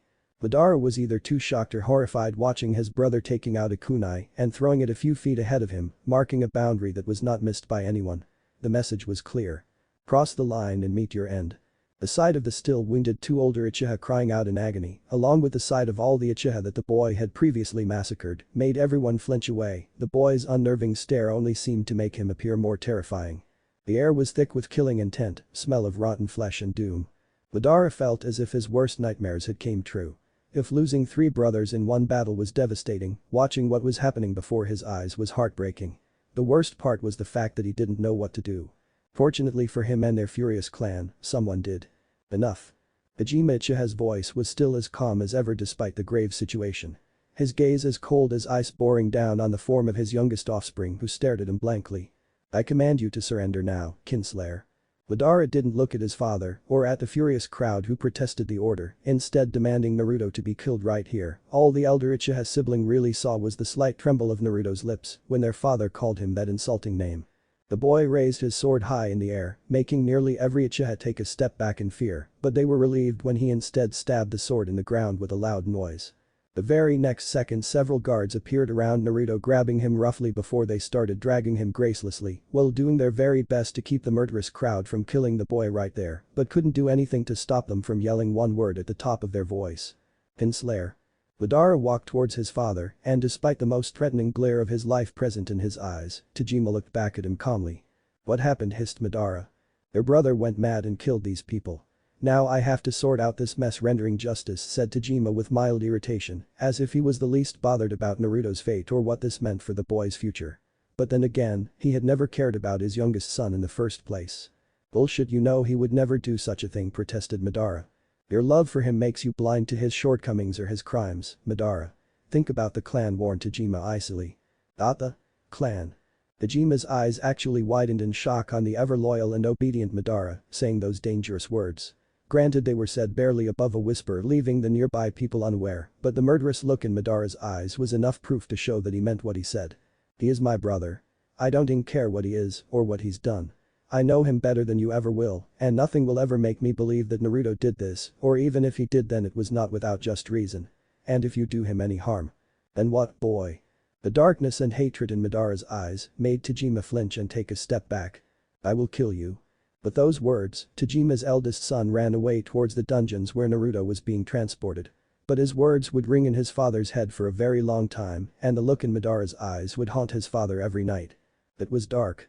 Darker than most places Madara had seen in his life, and only the flickering lights of the flame torches hanging on the adjacent walls showed the path. He spotted quite a heavily armed guard detail standing outside one of the cells. When he approached, all 5 of them placed their hands on the hilt of their swords. No one is allowed to visit the Kinslayer without permission from Tajima-sama, warned Yamato Uchiha, the man's voice as nasty as the scar on his face. He is my brother, hissed Madara, eyes flashing red that made everyone except for Yamato take a step back. For they all knew even before he awakened the Sharingan, Madara was stronger than them all. But Yamato glared even more harshly at the action. He killed my cousin. For the first time, Madara felt some of his aggression lessen, for this man before him had indeed lost family tonight. It made the elder son of Tajima deactivate his eyes and look at the guards tiredly. I need to know what happened. He's my brother, and while I have always been loyal to our clan, he will not hesitate to harm you should you get in my way, warned Madara. Yamato stared at the boy for a long moment before shaking his head in disgust. Tajima-sama will hear of this, Madara. But go and meet the Kinslayer, for he will likely be executed tomorrow morning, said Yamato viciously, earning nods from the other guards. Madara smiled. And it sent chills down the hearts of each and every one of the guards. You're free to try. They got out of his way and opened the wooden door protected by seals that never allowed any prisoner to ever break free. Madara could still feel the heated glares raining down on him and turned back with murder evident in his eyes. When he unleashed a quarter of his killing intent, he smirked on seeing them all falling to their knees. I will slaughter your entire families and those who try to even harm my brother. Do not forget your place. You are allowed to even voice this much protest because my family allows it. I love our clan and will protect it to my dying breath, but I will not hesitate to murder you all should you or anyone else dare to even lift a finger at my family. Do you understand? He was satisfied when 3 of the guards pissed themselves and the remaining 2 were shaking in terror, including Yamato. And while this was not the way Madara liked to treat his fellow clan members, his father had always hammered down one single fact in his brain. We are the blood of the dragon. And dragons respect only strength. Show weakness even for a single second and doom yourself forever. Madara's family had retained leadership for centuries in their power-hungry clan only because of the fact that they were the strongest. And while they had done their best to make the clan flourish, his ancestors had also protected their own families against enemies and allies alike, no matter the cost. And he intended to do just that. When he entered the cell, it was even darker than the corridor, so he was forced to grab a flame torch from outside and shut the door right in the faces of the still terrified guards. The pair of red eyes stared back at him from the now vanishing darkness. Madara couldn't stop himself from hastily walking forward and enwrapping his brother in a fierce hug, uncaring of the fact that the young boy was soaked in blood. "Madara. I'm here," little brother reassured Madara. "You should go." He broke the hug and stared into those fully evolved Sharingan eyes. If someone ever told him that Naruto would someday become the first to achieve this full power in centuries, Madara would have scoffed. But his brother had proved himself far from ordinary. Is every action a proof of that claim? Why, asked Madara seriously. "I killed all of them," confessed Naruto, looking his brother right in the eye and didn't miss Madara's shock, but despite that his brother never stared at him accusingly. "What happened?" questioned Madara patiently. Naruto looked away, unable to continue holding his brother's gaze, but Madara grabbed his chin, making him look back up. "No matter what happens or what you did or even why, I will always have your back," promised Madara. "Why?" asked Naruto sadly. "Because we are brothers." Naruto stared into those eyes and found nothing but truth and love. Madara had always loved his brothers fiercely and fought for them as best as he could, and while his relationship with Naruto had not been ideal over the years, it had improved in leaps and bounds in the past year, ever since they both lost 3 of their brothers. That pain and suffering forged a bond stronger than anything either of the boys had left in their lives. Finally, the younger boy nodded and hesitantly told his older sibling the events that led to such a tragedy. And Madara listened with silent horror spreading across his heart, soon to be replaced by fury and disgust. When Naruto finished the tale, he was valiantly fighting back his tears while staring at his blood-stained hands. "Kinslayer," said Naruto with a tired sigh, staring defeatedly at the dark ceiling. Madara glared at him for saying that disgusting word. "Don't say that," he reprimanded harshly, but Naruto stared at him calmly. "It will not change the truth, brother. This is who I am and will remain so until they execute me," said Naruto in a resigned voice, which made Madara glare even more fiercely. "Nobody is going to harm you, little brother. Not while I'm still breathing," promised Madara. He surprised the young boy by grabbing his blood-stained hands and squeezing them firmly with his own. "You'll fight for me?" asked Naruto with the tiniest hope present in his voice. "Do I have a choice?" asked Madara with a smirk, making Naruto smile, but it came out more like a pained grimace. "Father has no love for me, and I guess after what I did he will be forced to take action against me because of the pressure from the rest of the clan. Likely they are all demanding right now for the Kinslayer to be executed as the law demands," suggested Naruto, making Madara frown as his brother again said the cursed idol given to him tonight. "That may be true, but don't forget you are the heir to our clan in case I die. You are also the only other person than me to wield the Sharingan in centuries. Despite what has happened, the clan needs you." "I need you," said Madara honestly, the last part barely above a whisper. "You cannot fight against the entire world for me, brother," said Naruto gently, knowing that for all his power, Madara was still just one young boy. "I can," said Madara defiantly. The oldest son of Tajima started walking towards the exit and opened the door swiftly, much to the terror of the still shivering guards who flinched at his icy gaze. But before he left, he stared back at his brother. "Because I am Madara Uchiha." When he entered their home and marched towards the upper floor, entering his father's room without warning, he found Tajima sitting at his table with Naori at his side, both brother and sister looking pensive, while their hands grabbed their respective sake cups tightly. "Have you forgotten your manners, boy?" asked Tajima darkly, but didn't look at his son who glared right at him. "What are you going to do with my brother?" questioned Madara. When Tajima didn't answer, Madara aggressively stepped forward but stopped when Naori looked at him pleadingly. Looking into his aunt's eyes, the boy relented and was rewarded when Tajima spoke. "The people are demanding his head, Madara. And you're going to give them just that, aren't you, father? You have never loved him," spat Madara viciously. Surprisingly, Tajima merely nodded. "Yes, I have never loved your brother. But he is my son and I don't want him to die like this," admitted Tajima. "Neither do I. But it's going to be quite hard to protect him. He killed a lot of people," said Naori hesitantly. Madara glared back at the two adults and their pathetic resolves. "And they dare call themselves Uchiha, the dragon's descendants. Do whatever you want. But know this." Both Tajima and Naori looked to see the intent murder burning in Madara's eyes that sent a chill down their spines. "If anybody tries to harm my brother, then you'll have 2 Kinslayers and a lot of dead Uchiha," promised Madara. "Madara. I know the truth, father." Tajima's eyes widened in horror as he realized Naruto had told his brother why this tragedy had happened despite Tajima's warning to keep his lips sealed forever. But then again, Madara was all Naruto had left in his life. The last person the boy trusted, even loved. Even if Madara had never known the truth like originally planned, Tajima doubted his eldest would have stopped himself from defending his brother. And despite everything, it made Tajima feel relieved because the future of his family was safe in the form of the unflinching loyalty that existed between his 2 sons.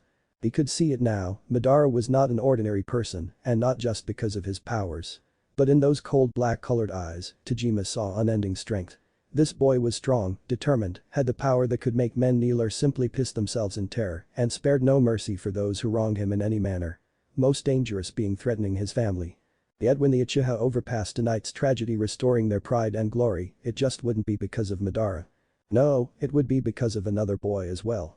But he would never be loved or admired like Madara, for he would be hated and spat upon for the rest of his life. Someone whom parents could warn their children about so as not to become like the Kinslayer. We will handle this, promised Naori, looking unflinchingly into Madara's hard eyes. The boy stared at her for a long moment before nodding and walking back towards the door without a word. Where are you going? Asked Tajima warily. Well, Madara was a calm person at most times, but when angry he was capable of dangerous things. And right now he was not angry, but utterly pissed. And Tajima feared not for his boy, but for the fools who could try to rile Madara or even worse curse Naruto for his crime. To the dungeons, admitted Madara, stepping at the door's exit. You can't be there, Madara said Naori seriously, and flinched when those cold eyes again landed on her. I will be there. Guarding my brother, and any fool that tries something will lose his head by my sword. See that nobody attempts such stupidity, and warned Madara. Naori weakly nodded as Madara stared back at his father. I'll bring him to you tomorrow morning. Call the elders and the council, I'd like to address them, said Madara frankly. They won't listen to you, said Naori honestly, for even if he was a strong fighter, Madara was still a young boy atlas to the ones older than him. He gave her a chilling smile in return. Then I'll cut off their useless ears. Next day. When Naruto entered the impromptu meeting chamber organized within his own mansion, he saw all the elders and other council members of their clan present. Most of the council was comprised of various smaller families with wealth or having the most powerful fighters. Those seats changed every now and then when those families either lost their wealth or stopped producing good quality fighters. The same was for the elders, only they were changed either by the order of the clan head or when they died. Everybody earned their rank through merit and not on the glory of long-dead ancestors. Those were the customs of the Uchiha, and according to the same customs and rules someone like him could only be awarded one punishment for his crime. Death. He saw it in their eyes, most of them wanted him dead, and those who didn't seem overtly hostile didn't look too pleased either, for in every person's eyes, he saw the same accusation ever present. Kinslayer. On Madara's insistence, he had been dressed in his clan's dark robes instead of prisoner uniform. But all his weapons were confiscated, leaving him open to be attacked by any of these men or women. But he doubted such a thing could happen in the presence of his father and aunt, or because of the fact Madara stood ahead of him like a bloodhound. He stared at his oldest brother and couldn't help but be grateful to him. Because when everyone turned their backs on him, Madara stood by him. Even after knowing the real truth of why he did what he did, Madara never changed his opinion. Naruto had always known his brother was the stronger fighter, but now he knew another fact about his sibling. Madara was a better man than him. Whatever his fate today, he was proud of his brother, and if somehow he survived, he vowed to stand by Madara no matter what happened. For his brother, he would do anything, for he was all Naruto had left. Finally, Tajima broke the heavy silence. Naruto Uchiha, you have been accused of killing your own clansmen. What do you plead? Asked Tajima directly, cutting short any unwanted pleasantries, for no person was in the mood for that. Guilty. The chamber would have exploded in anger had Tajima not raised his hand, silencing the rest. His father might be a cold man, but he was respected and feared nonetheless by the rest of the clan.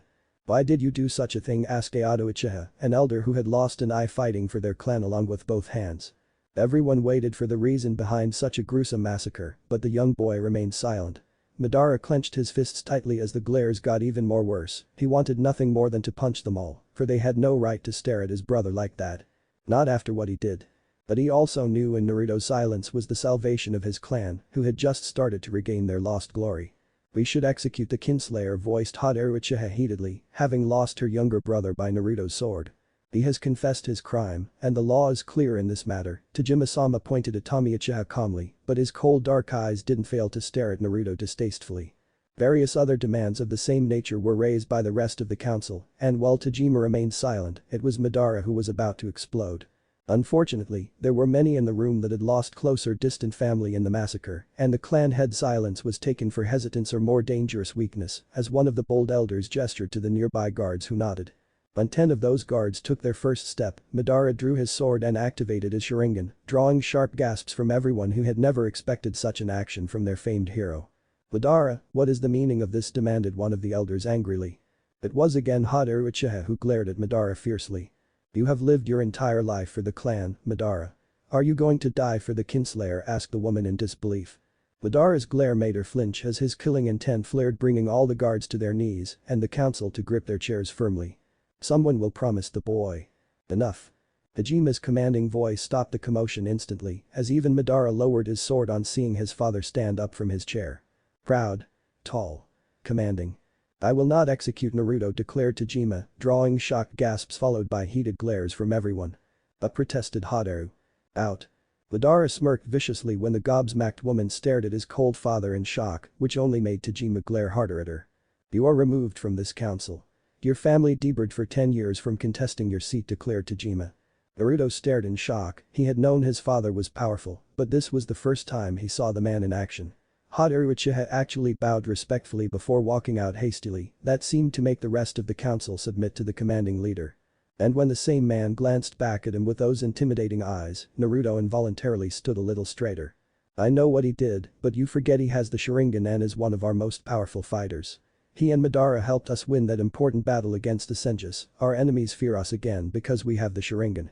More importantly, he is my son, said Tajima coldly. Many of the people lost some of their anger on realizing the power Naruto held.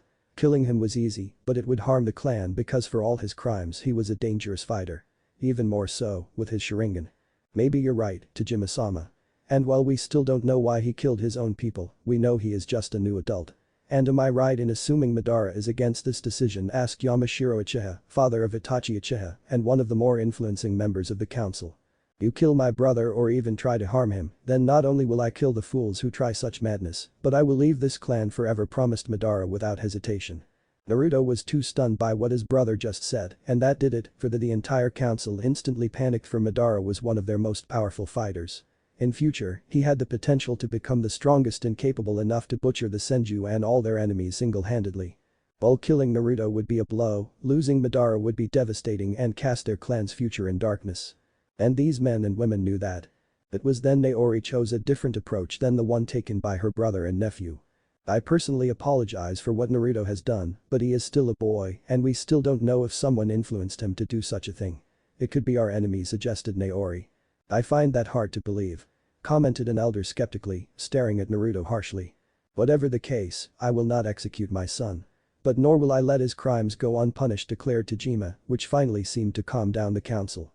Madara was about to protest when he felt Naruto gently grabbing his hand. When he looked at the brown-haired boy, his brother shook his head, silencing Madara. Naruto Uchiha. The said boy stepped forward and met his father's eyes. For your crimes, I denounce you. Madara's eyes widened in horror at his father's decision. I strip you off from my family and as my heir after Madara. Even the council members and the elders seemed shocked at the decision as they stared at father and son. And banish you from all our lands and hometown for 10 years. Naori lowered her gaze as she knew the last part would be the harshest. I forbid you from marrying, from having children, from owning any lands. From this day forth you shall serve as Naori's bodyguard, protecting her on clan missions. Should your behavior and actions be found redeeming after 10 years, I or the next clan head will contemplate bringing you back amongst us. But you shall never have a family for all the ones you destroyed with your actions. Heavy silence descended within the room, broken by the trembling of Madara's hands as he gripped his sword tightly, waiting for a single cry of help from his brother. For this sentence was worse than death. It was a curse aimed to turn a man's life into a living hell. But even as his anger boiled over, Madara watched. Most people in the room seemed quite satisfied with the judgment, for they now understood that killing Naruto was indeed a merciful action which would never heal their wounds. But this. It would make the boy suffer every day of his life. His every moment a living hell. And despite it all, he would still remain an Uchiha, ready to be used for their clan's purposes. Madara walked towards his brother and grasped his shoulders, making the young boy look at him. You don't have to do this. I do, answered Naruto sadly. Why, they don't deserve your loyalty, said Madara fiercely, earning a nod from his brother. I am not doing this for them, confessed Naruto. Then why? For Izuna. For our brothers who died so that this clan could live and flourish. I promised them that I would protect what they gave their lives for, no matter what happened. And I will keep my word, said Naruto seriously. Madara was proud and heartbroken at the same time at his brother's decision. But the pain, said Madara sadly, receiving a forced smile from Naruto. As long as I have you, I don't need anything else. A lone tear fell from Madara's eyes as Naruto stepped forward and knelt before their father. I accept.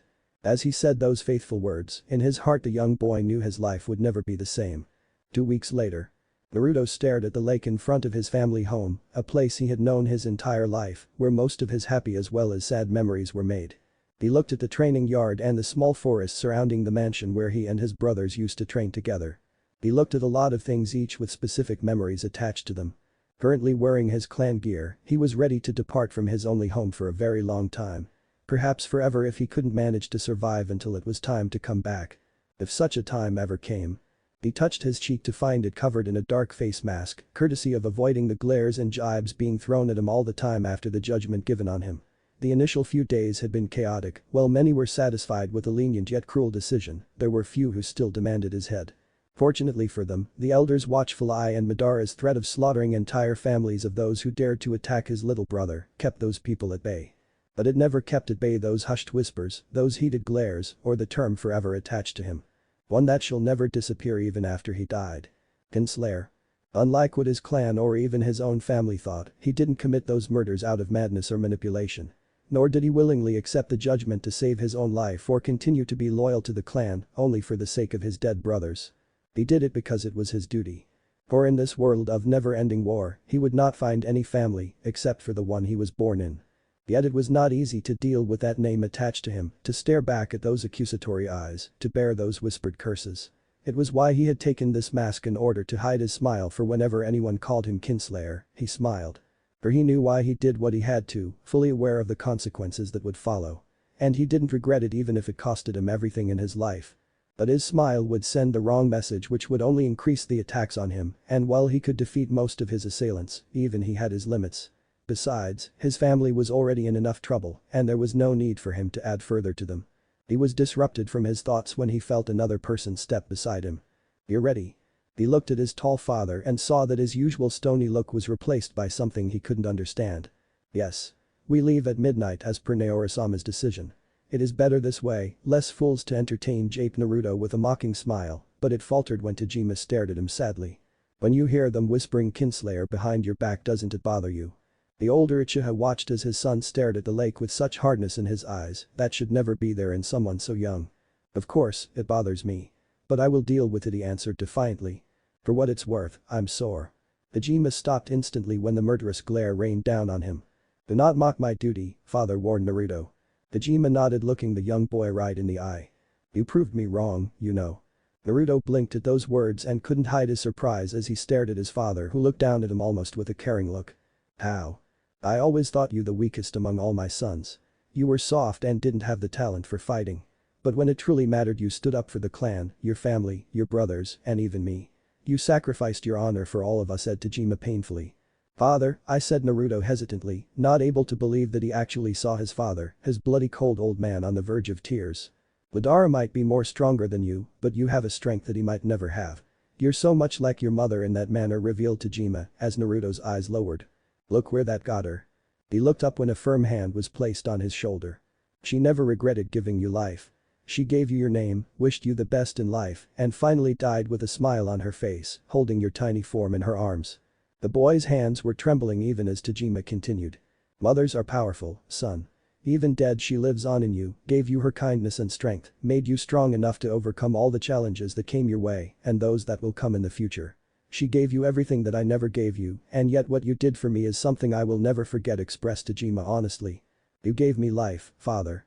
Tajima looked away from those powerful eyes that were so much like his dead wife's as a lone tear fell from his eyes. It took him a while, but he managed to get himself under control and turned back towards his son. He surprised the boy by presenting him a longsword with flames engraved on its steel and the hilt containing the symbol of a dragon. Naruto was left speechless. "I can't accept this. It's not my right," said Naruto fiercely. "This ancestral sword was given to me by my father and to him by his father before him, and so on. My father, while giving me this sword, told me that it is not a weapon to slay your enemies alone, but a symbol, an oath that you take of protecting the clan from all enemies no matter who they are. A promise that you shall be just and fair to your people. Every Uchiha clan leader passes this heirloom down to the one who can lead the clan towards a better future," explained Tajima patiently. "I am no longer your heir, father. It's Madara's by right," argued Naruto, as he never wanted to take something that rightfully belonged to a brother who fought for him so fiercely against everyone. "Madara will hold this clan together with his power, but he lacks vision. But you are different, and I entrust this to you with the hope that you will find a better future for our clan." Besides, Madara hates swords, said Tajima with a faint smile. Naruto blinked owlishly, causing his father's eyebrows to twitch in annoyance. Did you just joke? Asked Naruto in disbelief.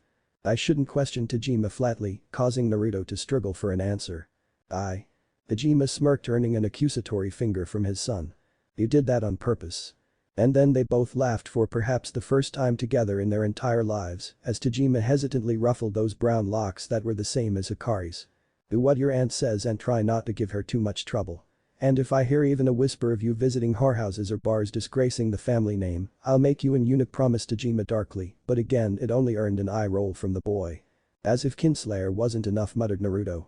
What was that? Nothing. Tajima sighed. I say this because women and alcohol are a shinobi's greatest weakness. You cannot be a warrior if any of your senses are distracted in any manner. I see great potential in you, don't waste it away, advised Tajima. Hi. And try not to fall in love or some other foolish notion, I will not allow such a thing, warned Tajima. Father, you did just forbid me from marrying or having a family. It will only be more painful if I commit an even bigger folly, knowing that I cannot change my fate, said Naruto tiredly. The bop he received on the head nearly made his eyes pop out. The old man was strong. I say that because that will make it much difficult for me to find you a proper Uchiha girl. Naruto stared. And received another harder bop on the head. Did you really think I was going to sacrifice my heir, my son, his future for those fools? Despite knowing the truth, let them cool over. Your absence will accelerate the process as I and Madara try to make this incident become a distant memory.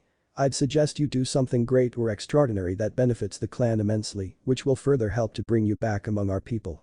It won't be easy, but it is not impossible either, explained Tajima honestly.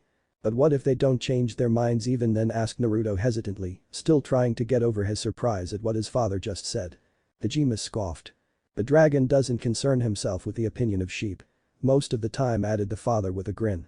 You're funny like me, said Naruto with a smile, as a smug smirk appeared on Tajima's lips, which made him look much younger.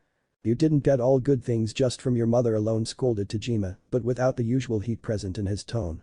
When Tajima presented the sword, Naruto accepted it respectfully and saw the man smiling proudly.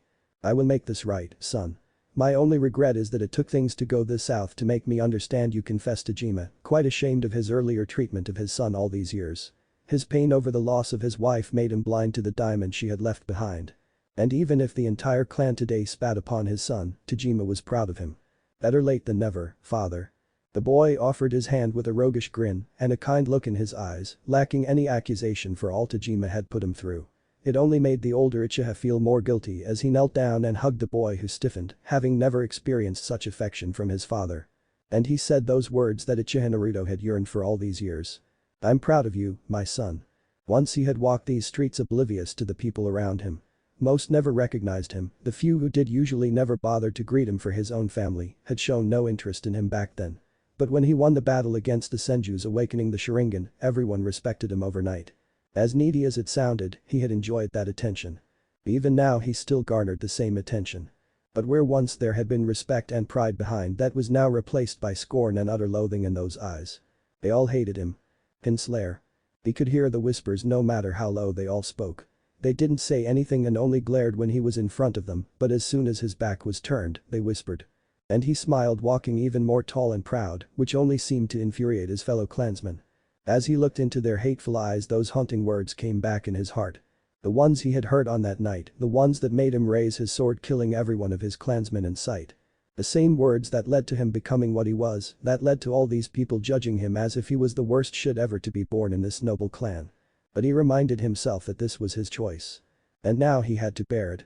One of the older women spat at his feet, receiving a mocking bow in return from him. A middle-aged man gave him the finger, earning the same gesture from him.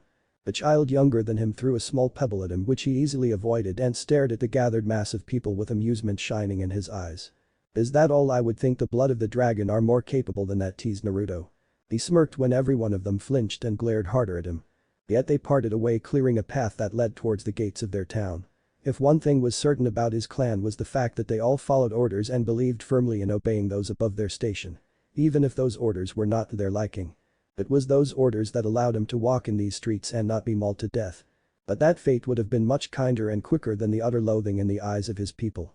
There was a time when he had many followers and people who looked up to him. But now they were all gone. And as he walked through the streets leading towards the path outside their town, he felt so alone. When those pair of demonic eyes opened again he had expected a lot of things, but to his utter surprise, it was sadness that he saw in the beast's eyes. Kinslayer. Naruto bristled at that name, having not expected even the fox to call him that, much less even know what happened that led to him being disgraced. The beast must have read his mind as he easily answered. These ears of mine can hear far and wide. Do you think I could keep an eye on your clan from here if I didn't know what was going on, asked Kurama amusedly. Then you know what happened. The fox nodded and saw the boy shrug his shoulders. Go on. Mock me then, I don't mind, said Naruto carelessly. The fox stared at him. Is that what you want, asked the beast with surprising calm and saw the boy shake his head. It doesn't matter what I want. It matters to me. Naruto stared into those eyes searching for any sign of pity or lies, but found none as Kurama stared back at him. Why? Because I know the truth, whispered Kurama and saw the boy glare at him. You will never say another word about that, warned Naruto, and even more surprisingly earned a nod from the beast. You remind me of a boy I once knew before he changed and became someone I could never recognize, said Kurama reminiscently. Who, asked Naruto.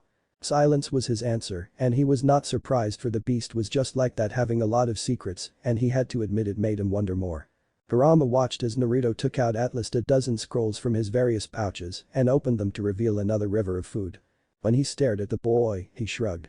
Thought we might share one last meal before I leave, said Naruto hopefully.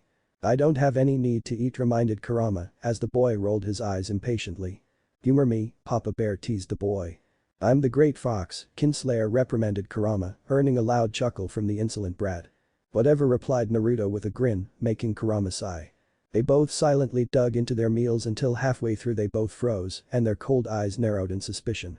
Kurama was impressed when in one swift move, Naruto unleashed his new sword, wielding it with such mastery, as if it was a part of his body, as his Sharingan came alive. The fox himself got back on all four legs, towering over the boy as both of them prepared themselves. We've got company. Kurama waited in anticipation as he sensed the massive intruders edging closer and closer in the dark valley. There were quite a lot of them, which made the giant fox snarl, but on the other hand his unlikely ally stood calm and composed. There was strength and grace in his posture. The way he handled his longsword with ease showed his skill with the weapon. His Sharingan quickly scanning for the first sight of their approaching enemy. But the most striking feature about the boy was the way he looked, which was exactly the same as the one of a boy Kurama had known a long time ago.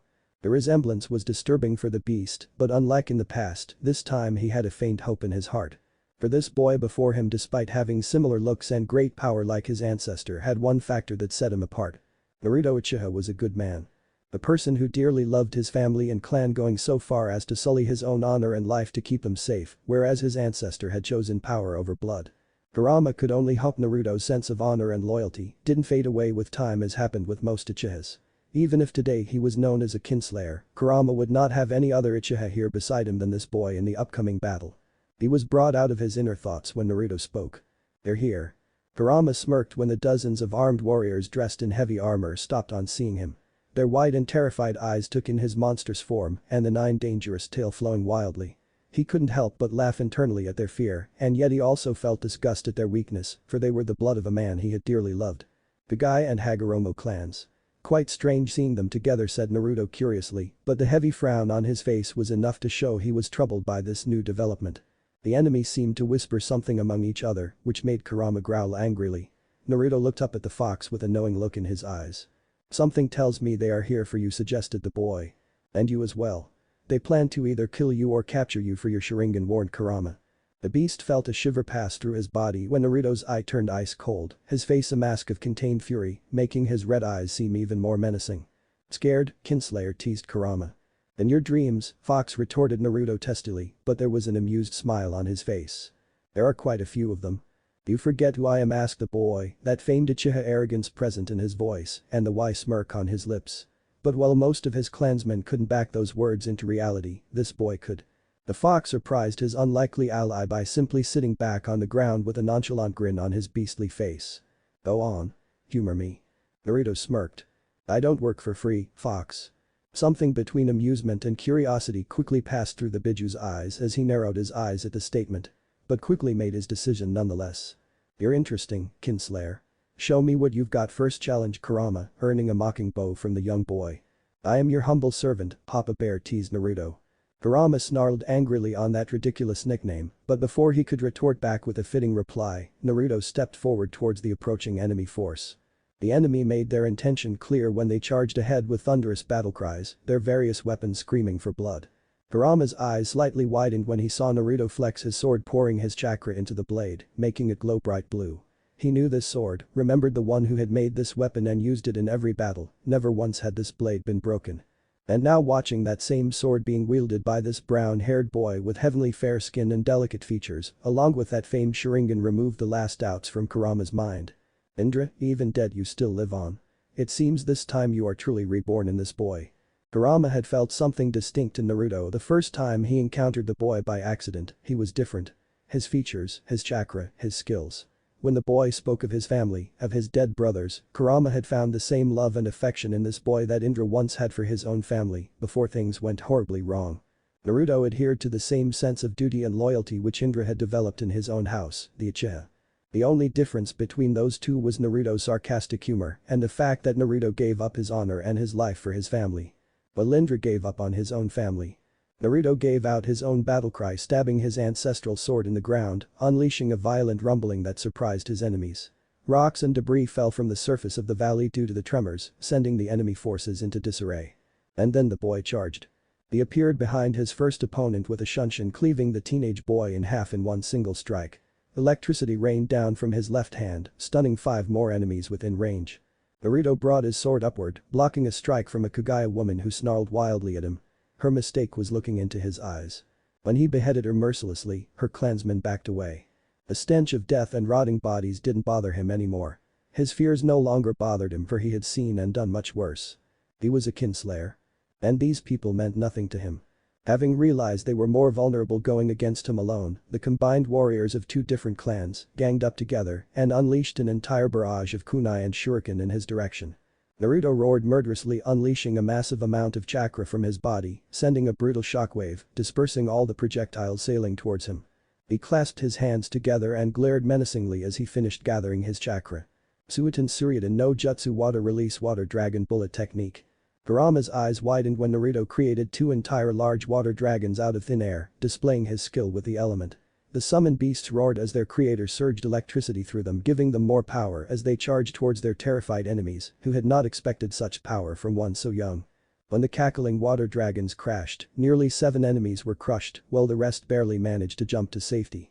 As the carnage was finished, Naruto walked towards a twitching older man in his 20s, who was crushed with his body marred in severe burns. He would not live long, but death would not arrive for him sooner, either leaving him in a lot of pain. Kurama watched Naruto bury his sword swiftly in his twitching enemy's head, mercifully ending the man's painful last moments. Monster. The boy actually smirked as one of the Hagoromo warriors called him that.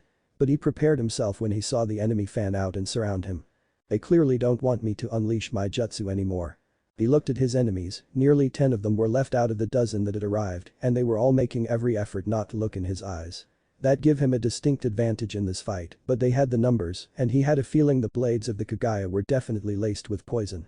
He cursed himself for not having his armor with him right now, for that would at least give him some protection. Another point to keep in mind for the future. Instead, he picked up one of the swords from a nearby dead Hagoromo and wielded his now 2 swords against his enemies. Kurama watched this young boy facing against men and women far older and experienced than him with absolute courage. There was a smile on the boy's face as all the enemies attacked him at once. Naruto parried his ancestral sword forward, breaking the counter swords of 2 Hagoromo, resulting in their throats being slit instantly. With his other stolen sword he blocked strikes aimed at his back and delivered a roundhouse kick to the remaining 2 in front of him, sending them crashing away.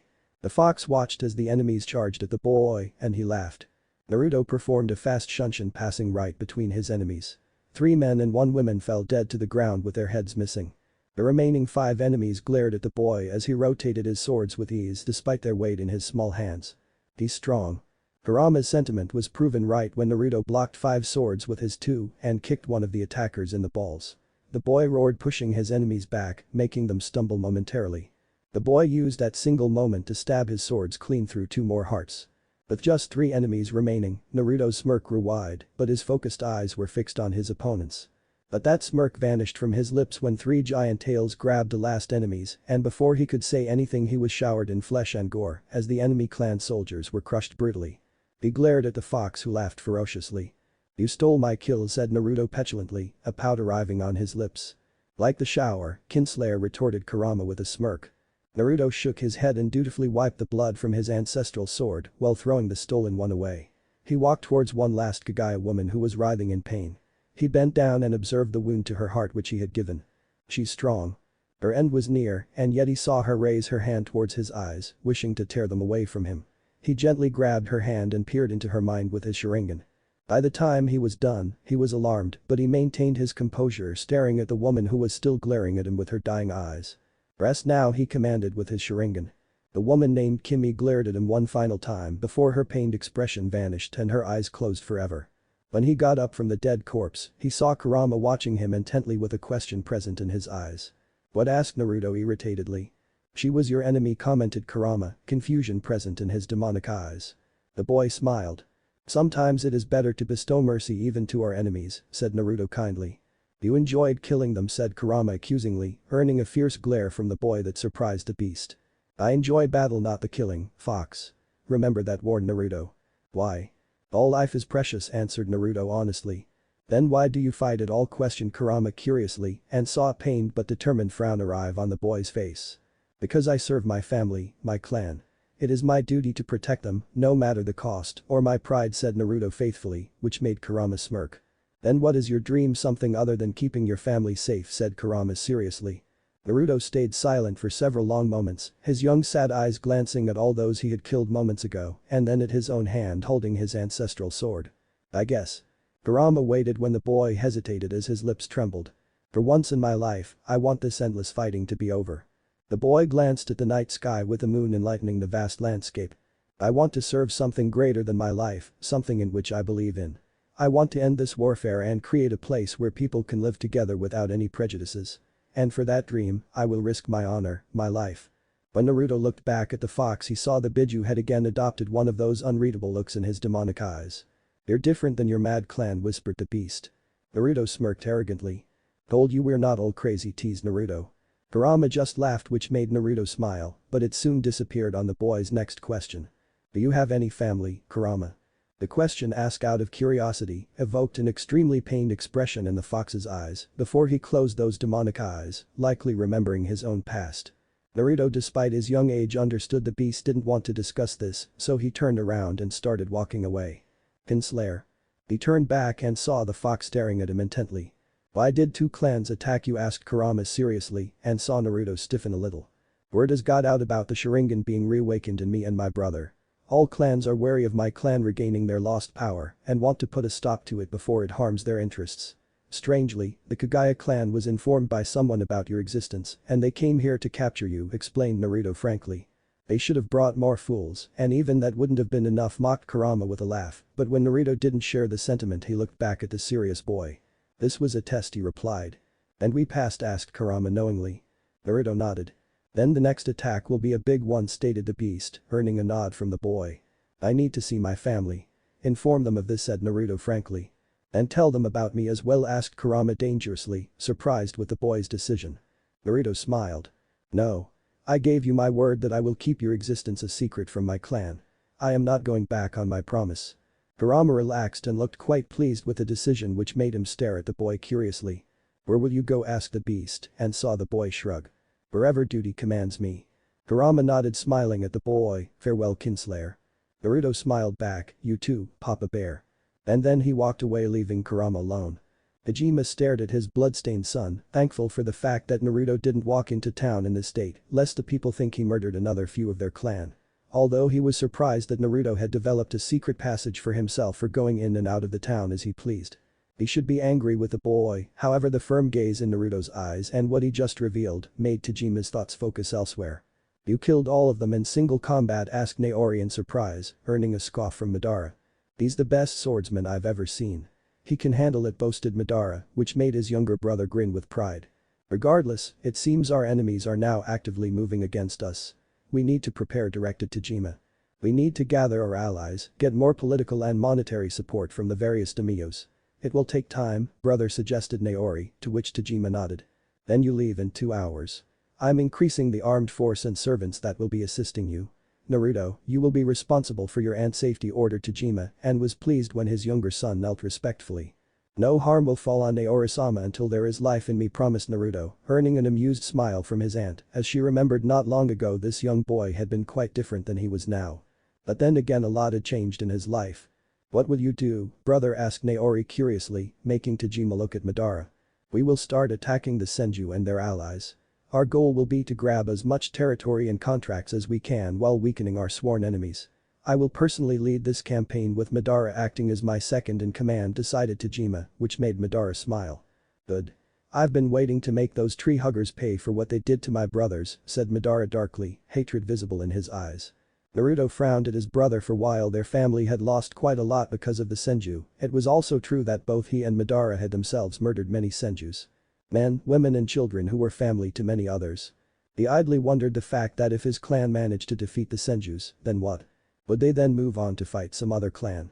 What was the meaning behind this senseless slaughter? Was there a way to stop it or at least lessen its extent?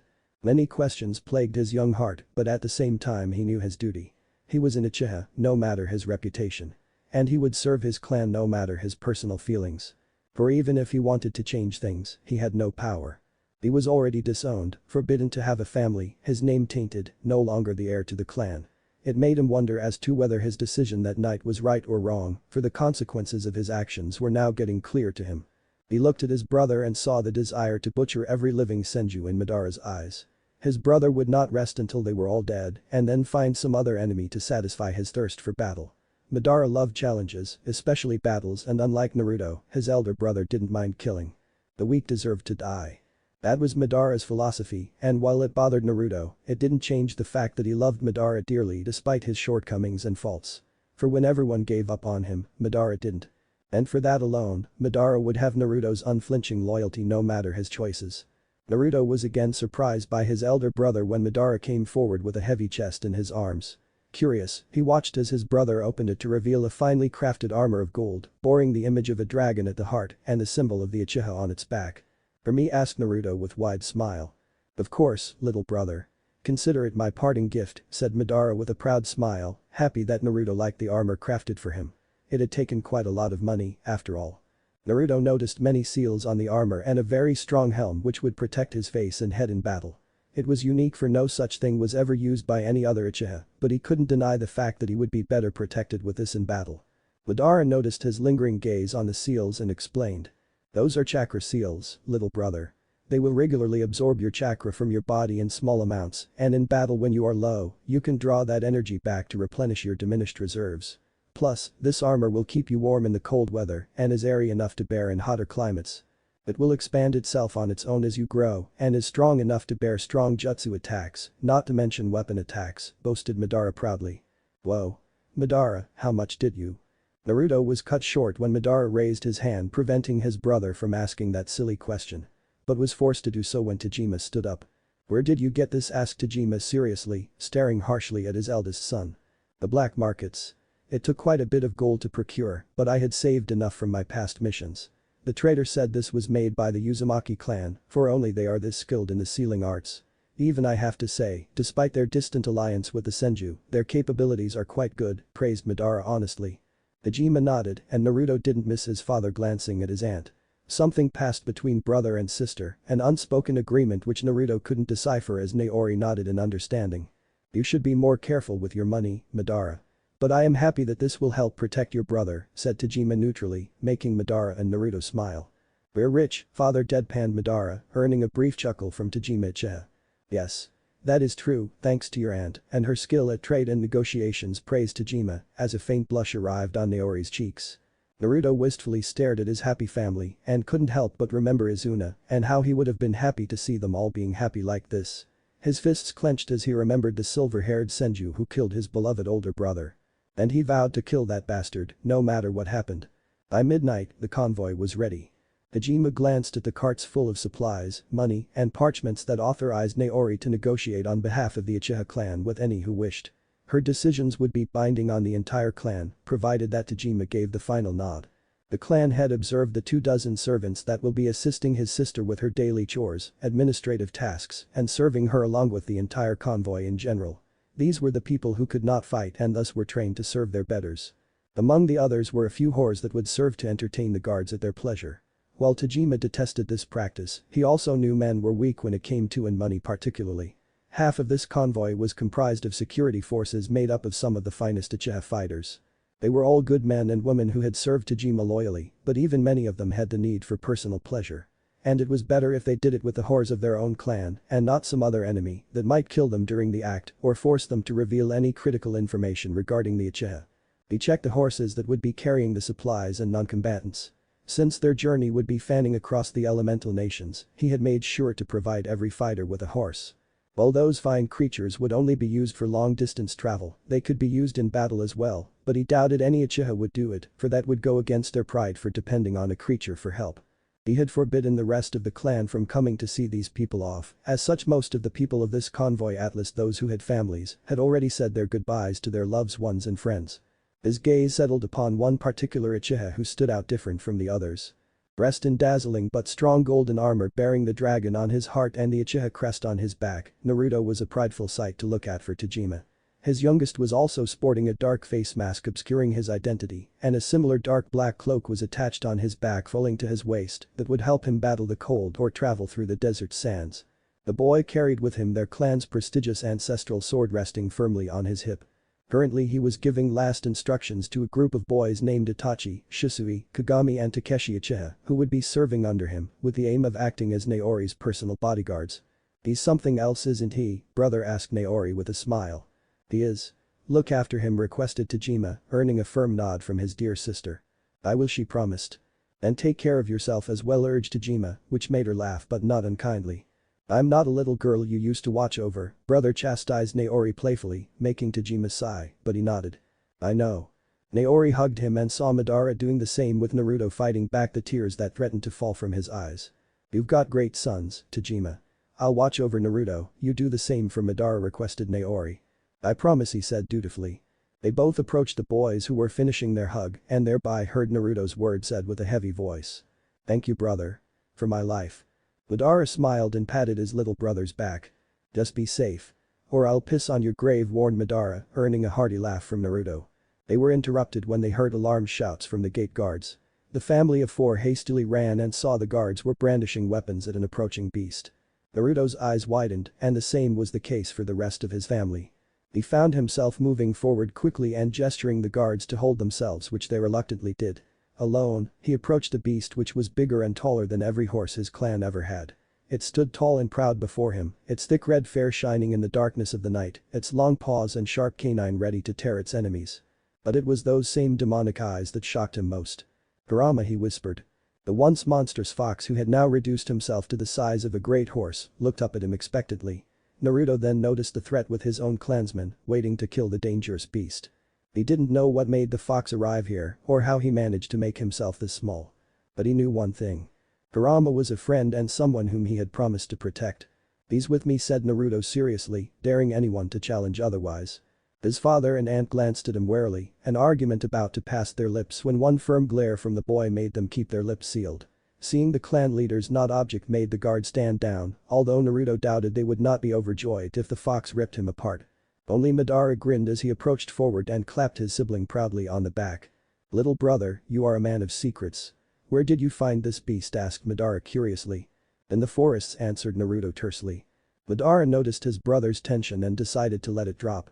Instead he stared at the giant fox, having never seen a beast like this. Surprisingly, the beast growled and looked back at him, which made Madara laugh. "A feisty creature. It suits you, brother," praised Madara. Naruto stared at Kurama for a long moment, 1,000 questions circling in his eyes, but still he remained silent, giving a nod to his beast friend who inclined his head. With the approval given, Naruto climbed atop the giant fox and seated himself, earning a snort from Kurama, which made Madara laugh further. He rode back to their clan gates, gesturing his aunt to start their journey, to which she nodded and commanded the convoy to begin. Many men and women alike stared at the kinslayer sitting atop that giant and dangerous fox. Already they feared him, and with a beast, Naruto doubted his reputation would improve. Ignoring those stares and few glares, he gave a respectful nod to his father, who gave him a faint smile. Finally, he stared back at Madara, who looked quite pained. "Farewell, brother. And you too, little brother." With those last words and a final smile shared between siblings, Naruto rode forward atop his fox, never looking back as his family and home became a distant blur. A dozen pair of eyes observed the semi-large convoy passing through the dense forests. Well, their first instinct was to attack. They didn't have the numbers. Nor would they do such a thing because they were here only to observe. "Is that the kinslayer?" asked a young boy, dressed in heavy armor bearing the mark of his clan. His older brother, who had been hiding in the trees with him, glanced at the distinct Uchiha riding at the very front of the convoy on a giant fox, which was bigger than any horse, and looked quite menacing. Tales of the Uchiha massacre had spread far and wide, despite the dragon descendants' best attempts to keep it a secret. While many sins and crimes were common across the elemental nations, the sin of killing one's own family was the greatest and regarded with sheer contempt among every clan, except for the Kagaya, who were considered completely mad. And Naruto Uchiha, with his Sharingan, rumored fighting prowess, his acts of killing his own clansmen, and now with his dangerous fox, was fast proving himself a terrible and disgusting foe. Yet Hashirama Senju's eyes widened momentarily when those same dark brown eyes glanced in his direction. It was as if Naruto knew they were there, which made the elder Senju grab his sword in alarm. "Is he looking at us?" brother asked Tobirama in surprise. "I guess so. It seems he has sensory powers just like you," Tobi whispered Hashirama. "He's a kinslayer," spat a disgusted soft feminine voice. Hashirama glanced at his second youngest sibling and sighed. Tsunade had always been a feisty one and was much like their mother, inheriting the same bright blonde hair and brown eyes along with her fair skin. One day she would become quite a great beauty, but just like their mother, Tsunade fiercely loved her family and her morals. And in her eyes, Naruto Uchiha was the worst scum on earth. He was responsible for the death of her older brother, Kawurama, in the battle between their clans that happened a year ago. Swan had never forgiven the Uchiha for taking away the brother who had looked after her their entire lives, and it was also because of Naruto and his clansmen that Itama, who was currently hiding beside them, had lost an eye. Asarama, Tobirama, Itama watched their only sister stare at the kinslayer with sheer contempt and hate in her eyes. Not only was he responsible for harming her family, but he had further degraded himself in the eyes of the entire world, including Tsunade's, by killing his own people for power. He might be one of the strongest warriors, but in her eyes he was nothing but a weak, power-hungry scum. "We should report their movement to father," suggested Hashirama, earning nods from his other clansmen hiding nearby. "Should we not engage them, brother? Together we can take down the kinslayer, ridding the Uchiha of their precious Sharingan," suggested Tobirama coldly, earning a harsh glare from his brother. "We don't have the numbers and I can sense he won't go down without a fight." "You killed his brother, he will not forget that," warned Hashirama. "I can take him," challenged Tobirama with a glare. "No." Tsunade and Itama flinched at their eldest sibling's harsh reply, which instantly made Tobirama back down with a resigned nod. As their small scouting group started to retreat, her eyes zeroed in on the man she hated. And he glanced back at her. "Kinslayer," she whispered bitterly, wishing to gods that Hashirama had given her permission, for this Uchiha's very existence was an insult to Kawurama's memory. She didn't know how he knew where she was, but he had also chosen not to attack and instead gave a playful wink in her direction. His infuriating smile only made her growl, but on hearing Hashirama call for her, she reluctantly turned and joined her brothers and clansmen. "One day I will deliver my justice on you, kinslayer." Naori Uchiha stood atop the walls of an ancient and proud castle of her clan. Considered one of their most strongest holdings in the Land of Fire, Castle Tsukiyomi was their clan's pride. Built on top of a tall mountain, it dared to reach the skies, with its lower levels being divided into 7 long divisions, each having a wide forest. 10 times great armies of their enemies had attacked this castle. And 10 times were they defeated. More than half of those attacks had happened in the past 8 years alone, for the Uchiha had started doing something that threatened their enemies. The dragons were gathering allies. And unlike the Senju, who were busy trying to gather support of only the largest and most powerful clans for their side, the Uchihas had done the opposite. Instead of going after the bigger fishes, the Uchiha under the leadership of Naori had focused on smaller clans and those shinobi families that had lost their power. The results were quite unique for both sides. Today, the Senju clan was quite powerful in everything, be they power, money, or political clout. They had mighty allies in the form of the Sarutobi clan, the Akamichi clan, and the Inuzuka clan. Together they all represented the strongest alliance in the southern areas of the elemental nations. On the other hand, the Uchihas were still the single most largest clan, having the most number of fighters than any other, even the Senju. They had developed great allies in the form of Aburam clan, Shimura clan, Yuhi clan, Namikaze clan, Kurama clan, and many more smaller families. Together these clans combined represented the single most largest and cunning faction. But there were still many more clans who were yet to choose sides. However, Naori knew it was inevitable. The gathering of such powerful factions on this scale was a clear indication of something inevitable. The Great Clan War. She had done her best to gather as many allies for her people. Most smaller families who had lost their prestige had readily flocked to the dragon banner, for they had all heard of Madara'S exploits. The clan heir had grown to become one of the most, if not the most powerful shinobi across the elemental nations. Someone against whom not even the Senjus dared to openly strike unless they had the support of one powerful shinobi. Madara had made himself famous when at the age of 13, the young Uchiha had single-handedly defeated the entire Aburam clan in single combat, leading to their surrender and joining the dragon banner. Seeing an ancient and noble clan like the Aburam being defeated like that had made the remaining lesser clans join the Uchiha quite quickly. The Shimura clan had joined quite eagerly without asking for anything in return. However, the Yuhi, Namikas, and Kurama clan had taken quite some persuading along with fertile lands to settle upon in the Uchiha territory, along with intermarriage between their families and lesser powerful Uchiha families to join the cause. And Naori had done her best to create the perfect balance. But it was not enough. For if the Uchiha had Madara to rally behind, the Senju had their own hero. Hashirama Senju. Considered to be the most powerful shinobi of this era, Hashirama was the only person who had faced Madara in single combat, and not only did he survive, but actually forced Madara to a draw. The Senju was highly respected among his clan, and it was his jovial and friendly nature that made powerful clans like the Sarutobi, Inyazuka and Akamichi readily join their cause. Madara had developed a personal rivalry with the Senju leader, which only went up a notch when Madara declared the dragon as the Uchiha's official symbol, apart from their ancestral fan. Hashirama retaliated in kind by choosing the antler, a fine animal found in the forests as the Senju's official symbol, apart from the Vajra that had been their symbol for thousands of years. She was distracted from her thoughts by the sound of steel clashing against steel. Looking down into the training yard, she was pleased to see her 6 bodyguards engaged in a fierce duel. Their group's name being inspired by that of their leader. Naori's eyes settled upon the one having the most dark long hair tied in a ponytail as he finished performing his hand seals, unleashing a massive fireball. His dark eyes settled upon his opponent as he unleashed the blazing jutsu. Out of the 6 he was the best fire style user and a master at shuriken jutsu. Itachi Uchiha was all the Uchiha could ask from the new generation, a prodigy. Beside him another boy with short spiky black hair and the same dark eyes raised a single finger, shrouding the entire training arena in darkness. Naori still had trouble believing this Uchiha's talent with Genjutsu, despite his lack of Sharingan, having placed many of his enemies in unbreakable illusions before ending their lives with his hyper-fast Shunshin Shisui Uchiha, was the most devious and fastest of the group. A burst of chakra made sure the illusion was dispersed before it took hold by none other than Kagami Uchiha. Charging forward he engaged both Itachi and Shisui in fierce taijutsu combat, pushing both talented boys back. He was physically stronger than every member of his group and as quick as a bird. The sound of clashing steel again assaulted Naori's ears as she glanced at the twins attacking one fighter fiercely. Takeshi and Makoto were the newest members of the group, they were one servants having been deemed too weak to fight. But during one of the sieges of their castle, the twins had taken up arms and slayed 4 grown men together. Their act of valor and strength hadn't gone unnoticed by the man currently battling against them, one who decided to make them fighters and was teaching them all he knew. Naori couldn't help but smile at the young man of 14, soon to be 15 who had kept her safe all these years. Naruto Uchiha had made a name for himself in the elemental nations as the finest swordsman. Dazzling in his golden armor and his silky brown hair and angelic features, he was a handsome sight to look at. While his brother had made his enemies shake in fear, Naruto was hated and looked down upon because of his past actions. Many had dared challenge him, the most prominent being the Fuma clan who had tried to take this castle, only to be slayed in single combat by Naruto himself.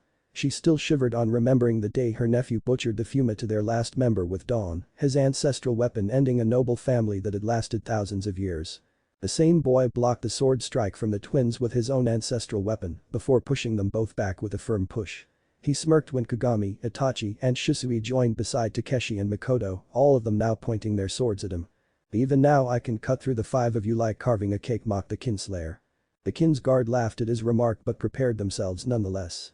Naori watched the group attack Naruto together, which made him laugh as he activated his Sharingan and began the battle. Naori couldn't help but remember the time when she thought Naruto would never gain friends because of his reputation. But as always he surprised her. Itachi, Shisui, and Kagami, despite being heirs to less powerful Uchiha families, had made their own judgment of Naruto in the first 3 years, watching the Kinslayer and his actions. When Naruto continued to prove his loyalty to the clan over and over again, the 3 boys again requested to serve under Naruto, with the aim of protecting Naori's life. Naruto had agreed for he had personally seen the skill of the 3 boys in battle. At the same time, against Naori's wishes her nephew had inducted Takeshi and Makoto under his command. The twins were supposed to be servants, but Naruto took them under his wing and taught them how to be ninjas. As the years passed, the group learned how to work together and accept each other, despite their different likes and personalities. Kinsguard, they were called for their unflinching loyalty towards their leader, the Kinslayer. Naruto chuckled when his kick connected with Takeshi's solar plexus, making them boy gasp and fall to the ground in pain. He gave another quick roundhouse kick, sending both Makoto and Kagami crashing away. It was Shisui and Itachi who clashed their swords against him, sending bright sparks everywhere. However, Naruto rotated his longsword with enough force to disarm Shisui, thereby leaving him open for Naruto's punch that connected with his jaw, which sent him crashing away as well. That only left the two most brilliant fighters of the Kinsguard against each other. It was a well-known fact that Itachi admired Naruto for his fighting skills. The boy had tried for years to defeat the Kinslayer in combat but was defeated every day. His aim of defeating Naruto in sword fighting still evaded him every time. Itachi charged forward wordlessly, aiming his weapon for a horizontal slash towards Naruto's chest. The older Uchiha simply sidestepped before kicking Itachi in the knees, earning a pained grunt. Both boys again began fighting fiercely, but Naruto had a distinct advantage with his Sharingan, and Naori could see despite Itachi's best efforts, her nephew was handling the boy with ease. Naruto finally had enough and charged forward, feinting a strike to the right which made Itachi react in defense. The Kinslayer smirked victoriously by changing his sword hand to the left one and delivering a painful strike to Itachi's ribs that made the boy double over as Naruto placed his sword on his fellow Uchiha's neck. "Still better than you," taunted Naruto, but without any kind of arrogance or spite in his voice, and instead offered his hand to Itachi when the boy made the sign of reconciliation. "Someday I'll beat you, Lord Commander," replied Itachi confidently, making Naruto groan at the title. "How many times have I told you not to call me that?" asked Naruto irritatedly, a frown arriving on his lips when Itachi blinked confusedly. "You're our leader. It is befitting I address you by your position." There were brief chuckles as the rest of the Kinsguard came forward and surrounded the two boys. It was Shisui who spoke first. "Leave it, Naruto. You'd find it easier to make the Senju surrender rather than making Itachi ease up on traditions," a little teased Shisui, earning a mild glare from Itachi. "How's the stomach?" Takeshi asked Kagami humorlessly, earning a groan from the young boy. "You." Naruto chuckled at the playful banter amongst his friends as they mocked each other. "Friends?" He glanced at each of them and couldn't help but be glad for having them in his life. After his past, he had given up on any hope of ever finding people who liked him. Most people in the world still hated him. But these five had looked past the hate in his past, they had made their own judgment and taken a risk of believing in him.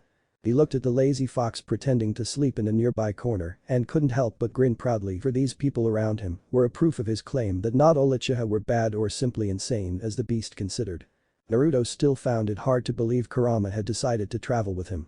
The only reason the beast had given for such an action was the fact that the Hagoromo and Kagaya clans were hunting for him and it was safer if he stayed by Naruto's side. On being asked why, the fox had simply said that the Uchiha, despite their madness, were quite feared. Staying with them would help the beast keep an eye on them while also ensuring that he stayed out of human conflicts. But Naruto doubted that it was the entire truth, for Kurama was strong enough to handle anyone that threatened him. He liked to believe the fox came with him because they were friends. Apart from the Kinsguard, his aunt, the fox had been his constant companion and protected any that tried to harm him. It was Naruto and Kurama together who eliminated the entire Fuma clan in single combat, a fact that still made the Uchiha proud and made them accept the beast into their ranks. "Do you guys ever rest?" He turned to see his aunt approaching towards their group with a smile on her beautiful face. When the rest of the Kinsguard knelt respectfully, Naruto followed suit, but only for a moment as Naori caught his shoulders, swiftly making him look back at her with a puzzled look in his eyes. "Your family. You never have to kneel before me," she said gently, making him look away. "I am disowned," Naori-sama said Naruto curtly, unable to his sadness over the affair. "Not to me." She looked him in the eyes that were so much like his mother's. "You are an Uchiha. You might not have our name, but you are my blood." Naruto looked away, unable to meet her piercing gaze that always made him feel like a child, even if he was man now. Soon to be 15 of age, which was quite old in the short-lived mortality of their world, Naori still made him feel like a young boy. And as frustrating it was, it didn't change the fact that it was endearing as well, for here away from his father and elder brother, Naruto still had family and his aunt who had looked after him all these years, as if he were her own son. He watched her interact happily with his friends, praising them for their skills, while also pointing out their mistakes. And it was fair to say people respected her, loved her, which was the opposite of what most thought of him. He was still lost in his own melancholy when Naori grabbed his arm, making him look back at her. Walk with me, she commanded, earning a swift nod from her nephew. Naruto bid his friends goodbye as he started walking with his aunt, observing the rest of their outpost members busy with their work. Servants were seen buzzing around with their daily chores, the weaponsmith was forging some new swords, the guards were manning their stations with full vigilance, the trader sat in a corner offering various goods from lands far and near. The whores were present in a far-off building waiting for any who wanted to enjoy their services. As they walked through their castle, every man, woman or child stopped to greet his aunt respectfully, even calling him Lord Commander, for he was responsible for the security of this castle. But as soon as they turned their backs, those very same people glared at his back and whispered with loathing evident in their voice. Kinslayer. He had gotten used to it over the years, often smiling at those glares and whispered taunts. But every time it felt like a dagger to his heart, one which he would bear for the rest of his life, and nothing would ever change the stain on his honor and his reputation. Does it bother you, asked Naori sadly, and was not surprised when he gave her a mocking smile. The dragon doesn't bother with the opinion of sheep, replied Naruto with such ease that made her believe him, but his eyes spoke a different story. Your eyes betray your pain, Naruto. They have always held a beautiful yet sad melancholy look in them, whispered Naori. He faltered at her acute observation, still not used to the fact that she could read him like an open book when most people didn't. Or maybe it was the fact that they hated him intensely that made them blind. Poetic. I never thought one so beautiful could be this artistic, he praised with a grin, making her sigh tiredly. We have a visitor today, she said seriously, ignoring his sarcasm. Who, he asked, all playfulness gone from his voice as his eyes turned cold and attentive. Tsukumo Haddock. Despite his shock, Naruto didn't falter and continued walking by her side, and she could see his sharp mind was running through the implications of this event. He is a sworn ally of the Senjus, isn't he, asked Naruto curiously. He is, as is the rest of his clan. But today he came to us for aid, revealed Naori frankly. Most Uchihas would have erupted in anger over the actions of a known enemy, but not her nephew. She watched him close his eyes briefly, and when he spoke she couldn't help but see her brother in him. The Haddock clan are distant allies of the Senju. They have fought for them for nearly a century, but I have heard recent reports of discontent growing in their ranks. Most prominently due to the frequent land poaching done by the Sarutobi clan in their lands, with the permission of the Senjus. Something has changed, suggested Naruto. Correct. Something has happened. By now they had reached her chambers, and Naruto saw a tall man with pure silver hair that reached up to his shoulders and stark gray eyes waiting for him. The man was fully armed and armored, carrying with him a fine short sword and the symbol of his clan, an eagle on his chest. The White Fang, people called him. And he was straight to the point. Have you made a decision? Naori-sama asked the Haddock curtly. The Uchiha woman smiled as she walked past her nephew and the Haddock leader before seating herself in her chair. When she spoke again, both men were surprised. That depends on my nephew, Lord Tsukumo, said Naori with a hidden smile. Naruto unflinchingly stared as the man turned towards him, the judgment evident in his hard eyes, but then his eyes shifted towards the Uchiha ancestral sword, Dawn, on Naruto's hip, and he was reminded of something else. Naruto Uchiha. The boy of 14 knew saying his name was hard for the older man against the term people usually addressed him by. But Tsukumo was a smart man who needed help, and Naruto was pleased to meet a leader who set aside his pride for his people, even if the same man looked at him currently with disapproval evident in his eyes. Lord Haddock, he replied curtly. You have asked for our help, Lord Tsukumo. And while it is true that I am the representative of my clan on behalf of my elder brother, it is my nephew who retains command of our forces stationed here so far from home. If you need aid, you have to make your case to him, directed Naori, surprising Naruto as he stared at her. He was no longer the heir or even a spare, and yet his aunt always liked to thrust these political problems at him quite often. Even now she was smiling amusedly, waiting for his decision as Lord Tsukumo stared at him impatiently. Let's hear it, said Naruto in a resigned voice. The Yamanaka. Naruto didn't miss the hatred in the man's voice or the anger present in his gray eyes as he said the name of one of the most noble and feared clans of the world. What of them, asked Naruto seriously. A week ago, Iwashi Yamanaka, the current heir of the clan, abducted my daughter from my home forcefully. I want her back, said Tsukumo bitterly. Naruto appreciated a man who got to the point without any unwanted conversation. Last I heard, you are a sworn ally of the Senju clan, our enemies, why not ask them for help in this matter, asked Naruto seriously, looking harshly upon the clan leader. Don't you think I have tried? Boy Hashirama Senju asked for time to resolve this matter because his efforts to make the Yamanaka join his side are more important than the safety of my daughter or the injustice done to our clan, which has served Hashirama's family for generations, explained Tsukumo furiously. Naruto ignored the remark thrown at him and walked towards the man. Despite his young age, he was still tall enough to almost stare the older man in the eye, and his armored form only seemed to make Tsukumo stiffen. And why would the Uchiha help a clan that has been our sworn enemy for generations? Our own side has been trying to make the Yamanaka side with us. If we help you, then we will simply make them join the Senjus. And last I checked, the Yamanka clan has more fighters than you and their mind jutsu are more dangerous than your entire clan combined, explained Naruto honestly, a dangerous glint in his eyes that made Tsukumo flinch. Naori sipped her wine with a smile, quite pleased with having her nephew tear into the enemy clan leader. She loved watching his hidden potential, for Naruto was as skilled with his words as he was with his sword. He would make a good leader. She proudly watched the anger and righteousness disappear from Tsukumo's face as he now looked like a defeated man. It is true that we have been enemies, but when my sworn allies forsake me, I am left with no choice but to approach a faction that has the power to save my daughter. If I act against the Yamanaka, which I want to, the Senju clan will destroy my clan for hindering their great cause of gathering powerful allies. But my daughter, said Tsukumo briefly with a nasty scowl present on his face. Most people would have reacted favorably in the helpless man's side. Naori knew Madara would, for he was a man of action, one thirsted for battles no matter the foe. But Naruto was a different man, forged through hardships and scorn he faced in his life that made him look at the world differently than his brother. I'm afraid we cannot help you, Lord Tsukumo. Have a good day. Tsukumo was left speechless by the boy's decision, but looking into those stone-cold eyes reminded him of the fact that he was in Uchiha and they were never known to be kind, merciful or just even to their own clan members, much less to those belonging to other clans. He had known about this possibility, but had still hoped to gather some support for his family and clan by manipulating the Uchiha's hatred for the Senjus. But the Kinslayer was far sharper than people gave him credit for. The boy might be a criminal, but he was dangerous. Tsukumo had seen that. He looked at Naori one last time for another answer, but she regretfully shook her head accepting her nephew's decision. Tired and defeated, Tsukumo turned around and started to walk away when he was forced to stop. Swear fealty to my clan, and I promise to give you back your daughter, your lost lands, your stolen dignity, and make your enemies repent for their actions against you. Tsukumo turned back swiftly, his face a mask of surprise and relief which was further elated when he saw Naruto stare back at him unflinchingly. I will personally lead this mission along with my kinsguard and see that justice is done for both our clans, promised Naruto. Naru, said Naori hesitantly, while she knew he was strong, going up against the Yamanaka clan with just his kinsguard was not enough. More than that, it was not worth risking so much for the Hada clan that barely had 300 fighters. Naruto looked back at her with a conviction ever present in his brown eyes. If we can't protect our prospective allies, then why should they protect us? Tsukumo looked on as Naori nodded her head, albeit reluctantly giving her approval, which finally made the boy in golden armor start his own march towards the exit. Kinslayer.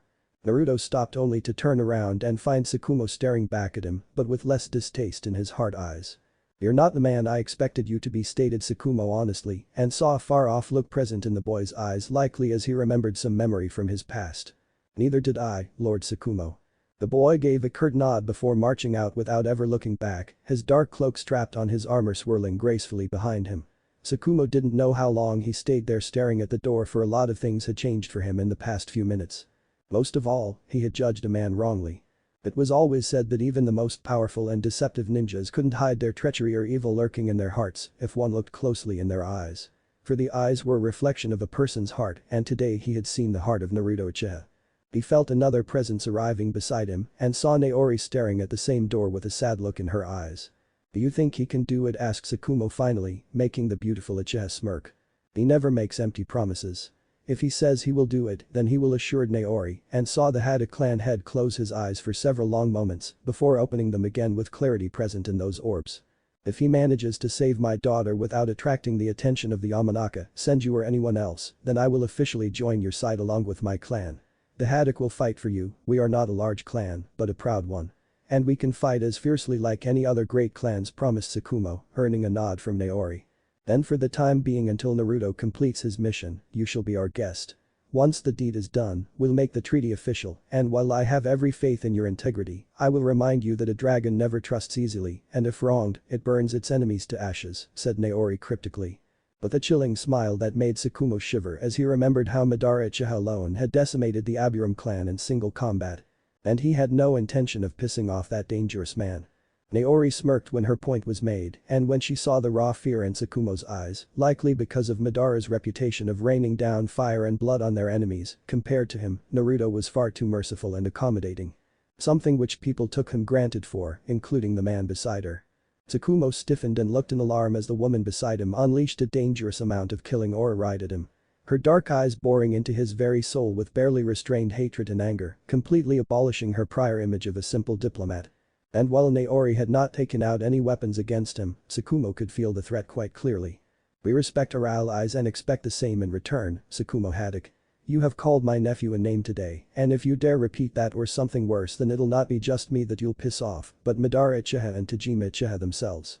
Compared to them and me, Naruto Uchiha is far more merciful." "Understood?" she asked icily. He saw it then.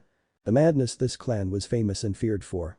Because there was none who loved or none who hated as fiercely as the Uchiha. And the same madness lurked in Naori's eyes as she glared at him menacingly, and he saw it in her eyes that this woman would butcher his entire clan if they wronged her own.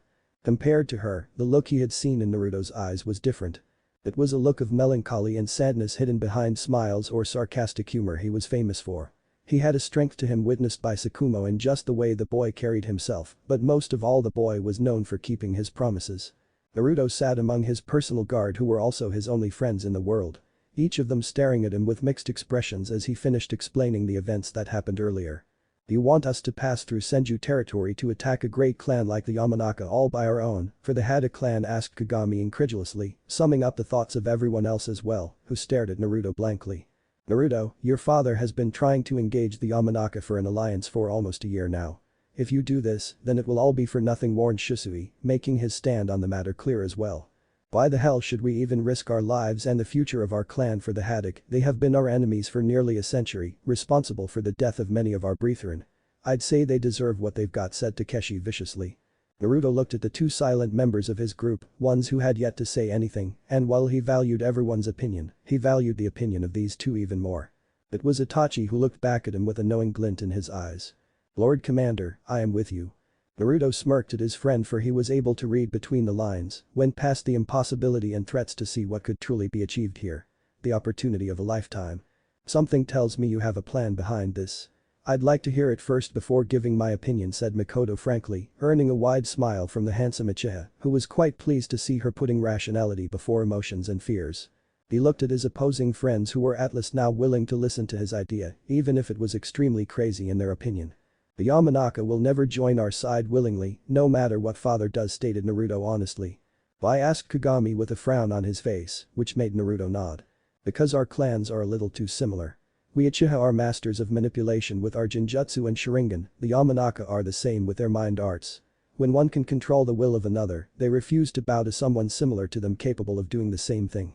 The Yamanaka know that we Uchiha can counter their mind manipulation no matter how subtle, thereby rendering their chances of gaining advantage over us secretly useless. The Senju on the other hand are not so strong in the mind arts, and considering Hashirama's friendly and trustful nature, the Yamanaka will attempt his manipulation from the shadows. It will be subtle and may take time, but those mindwalkers are willing to take the risk," explained Naruto seriously. "Then why this farce of talks with your father if they really want to join the Senju? Why not do so?" asked Takeshi irritatedly, having the shortest temper among them all, and one who hated politics of any kind, unlike his smart sister. They get as much benefit as they can from whichever side they join while also displaying a fake respect to the faction they choose not to join. "It's a much larger game," explained Itachi seriously, his face as blank as ever. "They are dangerous." "What should we do?" asked Kagami hesitantly. The chilling smile that arrived on Naruto's lips momentarily stopped all their hearts. "It's time to hunt a mindwalker." Naori watched her nephew mount atop his monstrous fox as his remaining companions arrived in the courtyard. She could see it in his eyes, the thirst for battle, with the only difference between him and Madara being the fact that while the elder brother enjoyed killing, the younger one only liked to test his limits against worthy foes. But what made her young nephew more dangerous than anyone, even Madara, was the fact that Naruto didn't fear death. He welcomed it. For it would free him from the hell that was his life, and that gave him the power over most people, for he didn't want money, power, or glory. He just wanted to redeem his disgraced name, no matter how impossible it was. When he approached her, he again stepped down to the ground, allowing her to kiss his forehead and cheeks. "Be victorious," she whispered, unable to hide her worry, for she loved this boy as if he were her own. That fact had become crystal clear the day his life had changed forever. His words all those years ago of her abandoning him during his early childhood had made her feel more guilty than all the lives she had taken. For she could have chosen to love a motherless child. And instead she chose to serve the clan, believing he would never remember her. But now she couldn't help but think how things could have changed if she had been there for him. Would his life have turned out the same way? Would he still be a pawn for their clan, for Tajima's ambition? It's bad to bid someone farewell with tears before they leave for battle, he admonished with that ever-present arrogant smile. She didn't reply and embraced him fiercely as tears slipped from her eyes. He was taller and more stronger than her now, and yet she wished to see him safe and happy from all those who wished to harm him. Just be safe, and if things get too risky, come back, she whispered worriedly and felt him stiffen in her embrace. We need this alliance, Naori, he said seriously.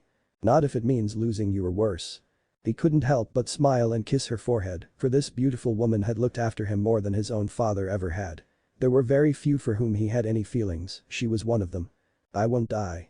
Not until I kill Tobirama Senju, said Naruto furiously, his hatred for the second Senju heir seeping into his voice, which made her clutch him more fiercely.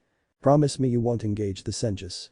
Killing Tobirama will not heal your pain, suggested Naori, but he shook his head. He took away the one I loved most in this world. And I will take away all he holds dear before ending his miserable life, and only then will I join my brothers, he whispered hatefully. You still have one brother in this world, Naruto. And he loves you more than anything. Her words made him falter as he remembered the sibling who had defied everyone for him. One who would not hesitate to burn the entire world for him. Madara has father. And I have to avenge Azuna, he said stubbornly, making her break the hug and stare at him furiously. And what about me? Again, this woman made him feel more guilty than anyone else ever had. He looked away, for he was not able to meet her piercing gaze that held so much anger but love for him at the same time. You should have been my mother. Her heart warmed and broke at the same time hearing him say that. For hidden in those words was all he felt for her and the place she had in his heart. Then promise me, she insisted fiercely.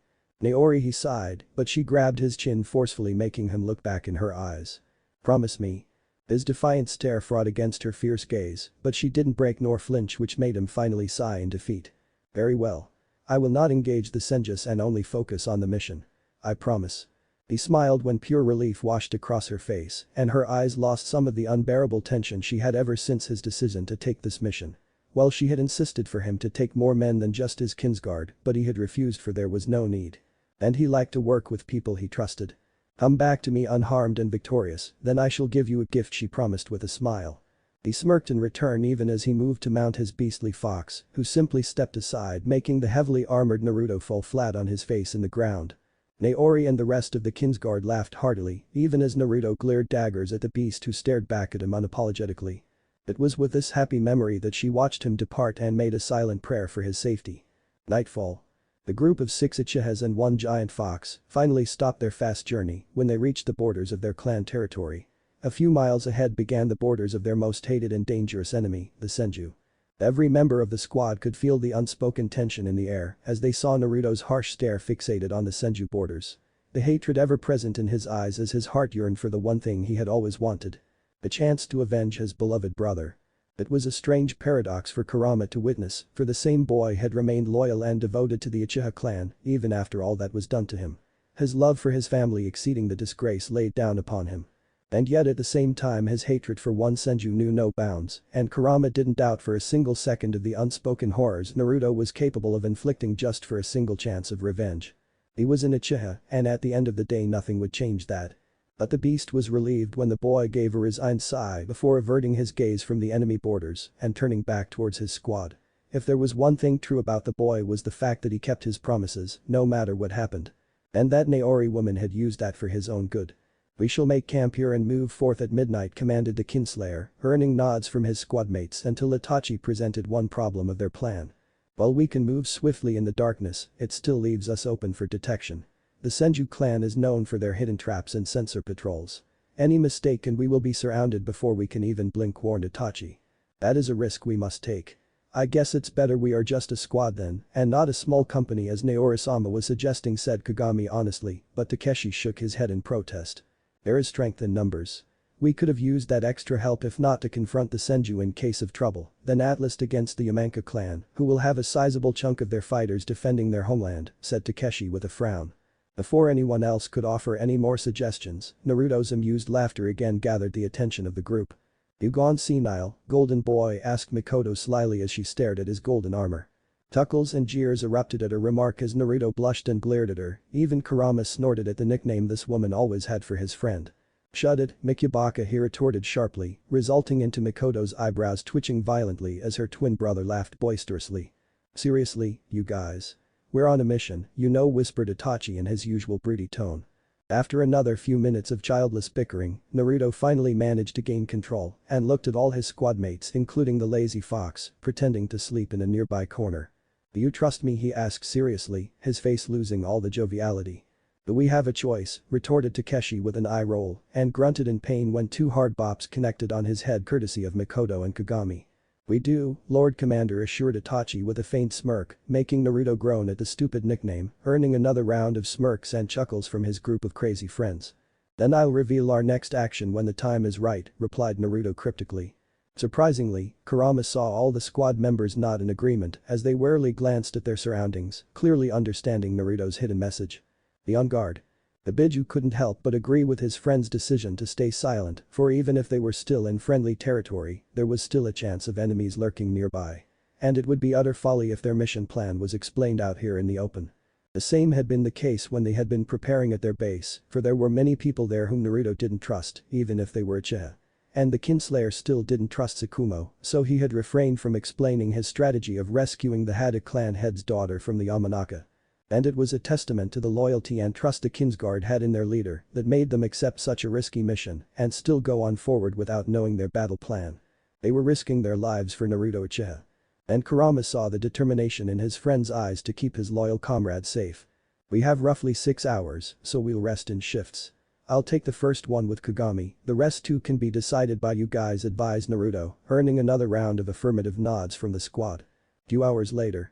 The sound of lip smashing softly echoed near the shores of the silent Naka River as two Uchihas engaged in a messy tangle of limbs were lost in one another's company. That was the case until one of them stopped earning a sharp glare from the other. Naruto had the grace to feel guilty and apologetically stare at the beautiful woman currently lying beneath him. Although her next words rendered him speechless. "Are you into boys?" Mikoto smirked when he spluttered for a simple reply with his cheeks flushing red in embarrassment. She sighed and entangled herself out of his embrace much to his disappointment, but a swift glare from her made him raise his hands up in surrender. She watched him remain silent and stare wistfully at the Naka River that flowed silently in front of them. "Why do you hesitate to go further, Naruto?" she asked gently, touching his arm with her hand offering her support. "Because I can't. I am forbidden, and I'll spoil your future if we go further," he answered honestly, which made her grasp his arm roughly.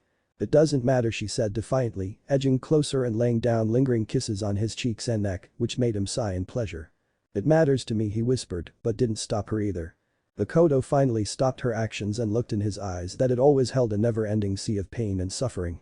"You know what they all call me, Kinslayer, they all despise me. I don't want that for you because it will happen if we go any further, not to forget the trouble it will land my father and elder brother in," he explained hesitantly, which made her sigh, but she grabbed his cheeks gently. "I was the daughter of a servant, you know. Destined to be a whore until the Fuma clan attacked our castle, forcing me and my brother to defend ourselves. The guards rushed to protect the important nobles and heirs of lesser Uchiha families, leaving us all alone. We fought as best as we could, even killing 4 fighters who underestimated us. But we knew we would die there until you came along," she whispered lovingly. He listened to her words and was mesmerized by the sheer happiness and pride that was present in her eyes. "Even if we were Uchiha, nobody bothered to protect the servants and whores.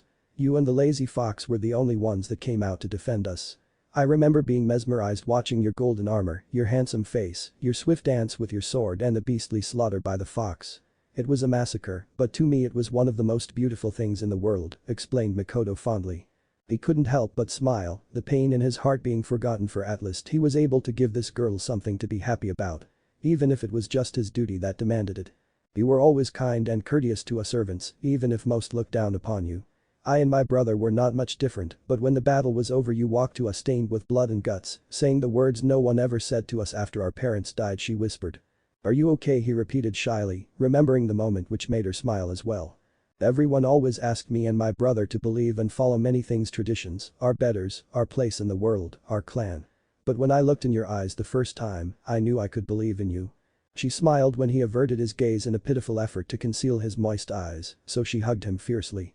"I don't care what others think of you. Never have, never will," she promised, and felt him shake in her arms. "Thank you," he whispered gratefully. They both remained embraced in each other's arms, knowing that even if their hearts were together, their worlds were apart from one another. Mikoto couldn't help but laugh when he reverted back to his usual self. "I wonder what Takeshi's reaction will be should he find out about our extra activities. Should be quite amusing." He was relieved when she laughed further even as she bonked him lightly on the arm, making him grin as well. "Yours," she retorted. "One of my finest traits, apart from my swordsmanship," he boasted with a wide grin. "Modest, aren't we?" she teased and watched him shrug shamelessly. "Don't worry. I'm older than Takeshi," said Makoto confidently. "By 2 minutes." He smirked when her nostrils flared and her face became red in embarrassment. When he saw her raise her clenched fists, he did the one sensible thing. He ran. Midnight. While darkness covered the dense forests of the Land of Fire, a group of 6 Uchiha and 1 fox stood near the river shore with heavy frowns on their faces as they stared at their grinning leader. "Out with it," said Shisui impatiently, tired of Naruto's suspense. "Since we cannot travel by land, we travel by water," said Naruto dramatically, even going so far as giving up a thumbs up which made Itachi sweat drop. "What difference does that make? We'll still be spotted," muttered Takeshi. Naruto sighed, mumbling something close to no imagination, which made Makoto smirk. However, she was quite curious when Naruto raised his hand and the glare he got from the lazy fox was quite fierce. She always wondered about the beast's intelligence, and in this case its senses warned him just in time as Naruto raised 7 large water bubbles with a single finger. With his other hand, he took out 7 identical large straws and threw them perfectly on top of the water bubbles. Kurama felt a chill pass through his entire body when Naruto dropped his smile to replace it with a chilling gaze that made his surprised friend stand a little straighter and attentive. "We are ninjas. Stealth is our finest weapon, and we shall use it most unless forced to fight openly," said Naruto decisively. "The current is strong downstream, and we'll need proper navigation to reach Imanka territory, even if it is connected to Senju lands," quite closely warned Kagami. "And keep these bubbles together in an unbreakable link so none of us get separated, because if that happens, we are done for," suggested Shisui. "But we don't doubt your control over water, and this is the best approach to reach our destination without attracting any attention." "It's risky but doable," agreed Itachi with a firm nod. Makoto worriedly stared at the brown-haired Uchiha in golden armor. She had never doubted his strength or his resolve, but their journey was going to be long, dangerous and tiring. Naruto alone would be responsible for keeping everyone alive, for even a minor mistake on his part would mean death for any or all of them. "What about your chakra reserves? Can you endure this journey without getting worn out? Because you won't get any chance to rest," said Makoto hesitantly, receiving a steely glance from the golden-armored Uchiha. "Just follow my lead and I will not fail any of you, I promise." Despite the risks or challenges, Kurama himself along with the Uchihas couldn't help but at least respect Naruto's confidence and determination. Whether he could turn that into reality was a debatable question. But he was their squad leader and he had given the command. Objection was not an option. 2 hours later. Shisui gasped the first breath of fresh air as he finally emerged from the depths of the river, breaking free of the water bubble, and was soon joined by the rest of his comrades, who did the same thing as their group finally reached their destination. Their heavy armor and weapons were previously stored in sealing scrolls before they began their uncertain journey. He watched Naruto being the first one to reach the shore and looked back at all of them with a wry smirk. "Cheater," mumbled Makoto, for their leader had not swum or walked to the shore, instead making the river water carry him to the lands on a small wave, as if he was royalty, while the rest of the squad was forced to walk, swim, and in case of a grumpy fox paddle to the shore on 4 legs like a stupid dog, for which it gave a nasty glare to its partner, who merely patted his head affectionately. As she reached the shore, Makoto couldn't help but witness the unique relationship shared by Naruto and the fox. The Uchiha always tried his very best to rile up the fox, and the beast did the same in return. But every time they both simply laughed or grunted in the case of the fox at the end. Despite its nonchalant nature, she knew the fox was a deadly beast capable of slaughter, having already helped Naruto in butchering the Fuma clan. She feared the day these two fought together again at their full powers, for that day would be the true reckoning of the Uchiha clan's words. Fire and blood. But she also noticed that apart from teasing his friends by arriving first at the shore, Naruto had already placed silencing seals across a newly established perimeter by himself, along with a heavy anti-detection genjutsu. Currently, the Uchiha leader was busy using a simple wind jutsu to dry off his foxy friend, who finally stopped scowling. Shisui and Kagami did the same for the remaining squad. Wordlessly, they unsealed their storage scrolls and armed themselves again. Now dressed in heavy armor with their weapons, they were ready to carry out their mission. Nobody said a word, but there were a number of feelings lurking in their eyes. Fear, excitement, anxiety, doubt, acceptance, and determination. "Like the water ride?" asked Naruto with a jovial grin, instantly breaking the tension as everyone glared at him. "Next time I'm walking," protested Kagami with a huff. "Breathing from a straw for hours is damn uncomfortable," complained Takeshi with a mild glare at his leader. "Couldn't you have created a wind jutsu that allowed us to breathe in the water bubble?" asked Shisui in a friendly manner. Makoto and Itachi simply shrugged while the giant fox grunted, signifying his annoyance over the journey. Kurama smirked when he heard Naruto mumble something close to ungrateful bastards in a sulky voice, earning amused chuckles from the group. The fox couldn't help but notice the subtle way in which the boy had reduced the brimming tension and anxiety of his group, even if it meant making himself the butt of a joke. It was one of the many fine traits that set the boy apart from his ancestor, Indra. But when everyone looked relaxed and ready, Kurama again saw the same deadly eyes of Indra Uchiha coming alive in this boy. "We can discuss the battle plan now that I have secured this area," suggested Naruto seriously, referring to the Jinjutsu and silencing seals that would give them some much-needed cover. As he explained his strategy, most of his comrades clearly expressed the flaws and merits both, but still gave their consent, making him smile. When every one of them became clear as to their part in the plan, they all glanced back at Kurama, which made the beast scowl as he noticed everyone apart from Naruto, Makoto and Itachi staring at him skeptically.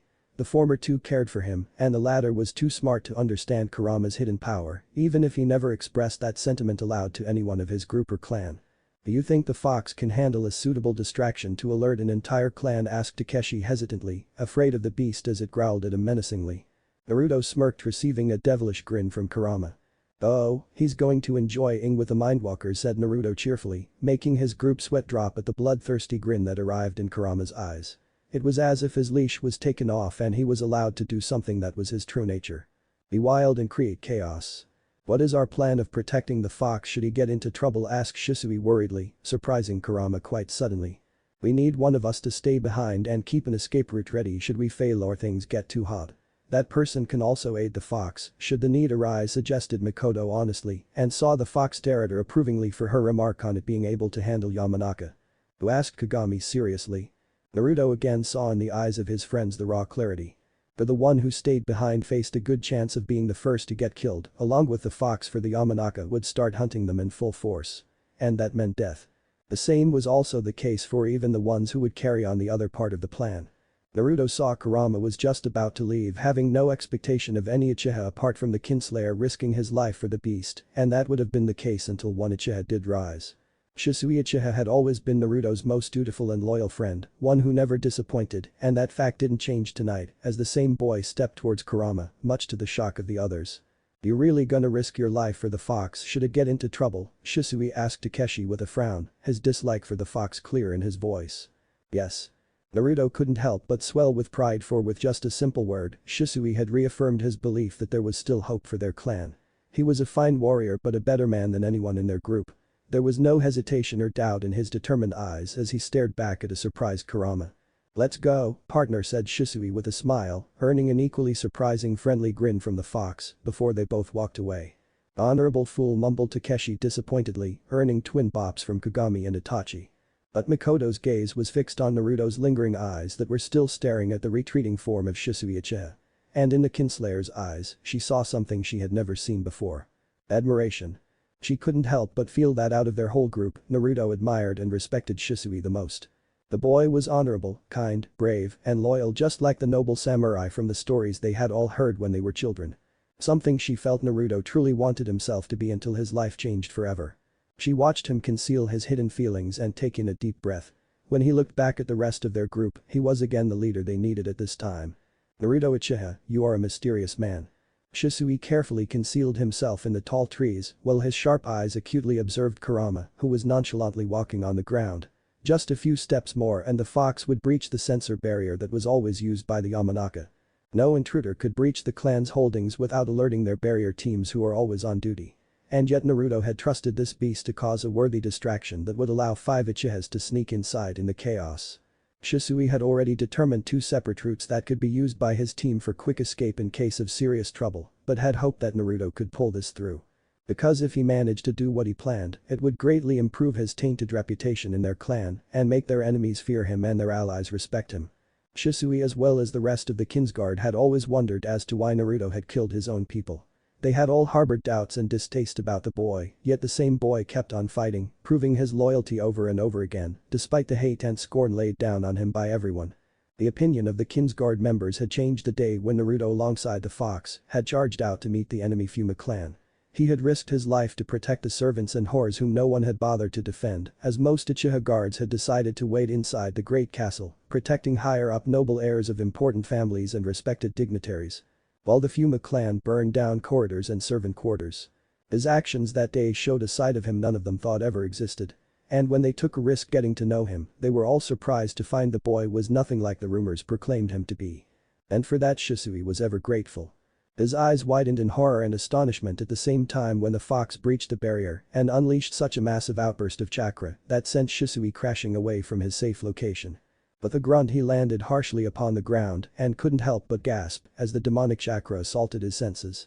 For the first time in his life, he felt true fear and his own death in front of his eyes as he watched the fox glare hatefully with his demonic eyes at the Yamanaka settlement. The sheer amount of energy that the beast just released erased any doubt from Shisui's mind. This was no ordinary animal. It was possibly a powerful summon or something much worse.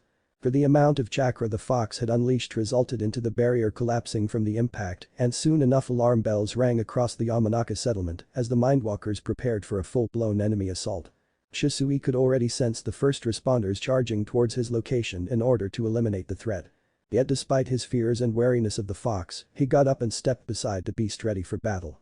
Kurama raised an eyebrow in amusement when he saw the fear in Shisui's eyes and couldn't blame the boy for the amount of energy he had just released was more than that possessed by 1,000 veteran ninjas. And that was just an ounce of his true power. Still, he had to give the young Uchiha credit for when most would have fled from the spot Shisui was controlling his fears as he unleashed his sword for their enemies were almost upon them now. Kurama decided to have some more fun as he unleashed all of his 9 tails and grew more larger in size, much to Shisui's horror, which only grew when the fox gave him a menacing smile. "If you die, I'll eat you." Shisui blanched in pure shock on hearing the fox speak in actual human tongue. But soon enough he smirked which earned a grin from the large beast. With a silent battle cry, the Uchiha and Biju teared into the first Yamanaka defenders. Naruto watched the Yamanaka defenders running out of their massive clan castle by the hundreds while their civilian subjects screamed in terror across the town outside the castle. He placed his hand on the ground and nodded silently when he felt the pieces falling into place. With a flick of his wrist, he motioned for Itachi to move which the Uchiha boy did without hesitation and began silently running towards the town full of civilians while the rest of the squad rallied behind him. "What happens now?" asked Mikoto hesitantly on seeing the cold look in Naruto's eyes. "They'll surrender or I will destroy them," he promised without remorse. He turned back to his last 3 squadmates still left by his side. Mikoto seemed shaken having never seen a conflict of this scale, Takeshi looked ready to shed blood, while Kagami masked his emotions behind a stoic expression. "At this rate, dozens will die," warned Mikoto. "Hundreds," retorted Naruto coldly. She weakly nodded for despite the harsh command it was her duty to follow his orders and at the very least there was no doubt in his eyes regarding his plan that gave all of them some hope. "Mikoto, the Yamanaka are holding Kiara Haddock in the 3rd tower of the castle. You will rescue her without fail," commanded Naruto. "What about the guards that are rushing outside the castle?" asked Takeshi seriously. "When most of them are outside, we'll slip inside the castle and make our way towards their command and communication center. There I shall end this conflict or destroy this clan forever," said Naruto unflinchingly. "Understood," replied Mikoto, performing a quick shunshin and going away in order to carry out her mission. Naruto unleashed his sword as Kagami and Takeshi stepped beside him dutifully in order to fulfill their mission. "We take this town tonight." 3 shadows swooped across the vast corridors of the Yamanaka castle hiding in the shadows. Their former clan affiliations masked by the present Yamanaka guard uniforms they had borrowed from some easy guards. Most of the security forces of the castle had already moved towards the borders where the real action was happening. Naruto couldn't help but grin for he knew Kurama must be having fun after a long time. The beast was forced to keep a low profile for years and only with the incident of the Fuma clan was he allowed a chance to let off some steam. Despite its friendly nature, Kurama was a beast of destruction and death. Naruto had never forgotten that fact and nor would the Yamanaka after this day. He still had doubts about exposing even a little of Kurama's true power, knowing the Hagoromo and Kagaya clans were after him for reasons the beast was yet to disclose. Not to mention the Uchiha, Senju or any other clan would not allow such a powerful beast to roam free without aiding their cause. However, Kurama had found a place for himself among the Uchiha due to his help in the massacre of the Fuma clan. Nor was the Uchiha clan as weak as it was 8 years ago, for they had many more allies sworn to their cause and were capable of dealing with any threat posed by the Kagaya or Hagoromo clans against the beast. With that thought in mind, Naruto signaled his two comrades as they saw two guards protecting the nearest staircase that led to the command and communication center, where the barrier teams and clan leadership would be scrambling to establish order. Takeshi and Kagami expertly hit the two guards in the neck with sleeping darts, allowing Naruto to charge forward and grab the now two unconscious Yamanaka quickly and hide their bodies in a nearby room. He gestured for his comrades to hold as he sensed for any other presence on the upper stairwells, and when he found none except for a few strong ones at the top, he gestured them to follow. They ascended the staircases with as much speed as they could, knowing that their speed would lead to either life or death for themselves. Finally they reached the command center and saw 20 Yamanaka waiting for them with weapons raised. It was too much to hope for a smooth takeover, said Naruto with a grin. When he saw a few Yamanaka raise their hands to perform their clan's famous jutsu, he quickly grabbed smoked bombs, and so did Kagami and Takeshi from their pouches, and shrouded the corridor in thick smoke. Naruto activated his Sharingan and his face mask ready to shield him from the smoke. As he located the chakra signatures of each of his enemies, he charged forward. The first three guards died before they could even understand who hit them. He could sense Kagami and Takeshi engaging their own foes as the smoke started to disappear, courtesy of a quick wind jutsu from one of the Yamanaka. When their visions cleared, Naruto found himself surrounded by Atlas 10 Yamanaka while his friends fought against the remaining 7 guards. He smirked when they all attacked him at once with swords drawn in an attempt to hack him to pieces. He raised his own ancestral weapon blocking the enemy weapons, and then much to their horror, the Uchiha disappeared in a flock of crows. Ninjutsu.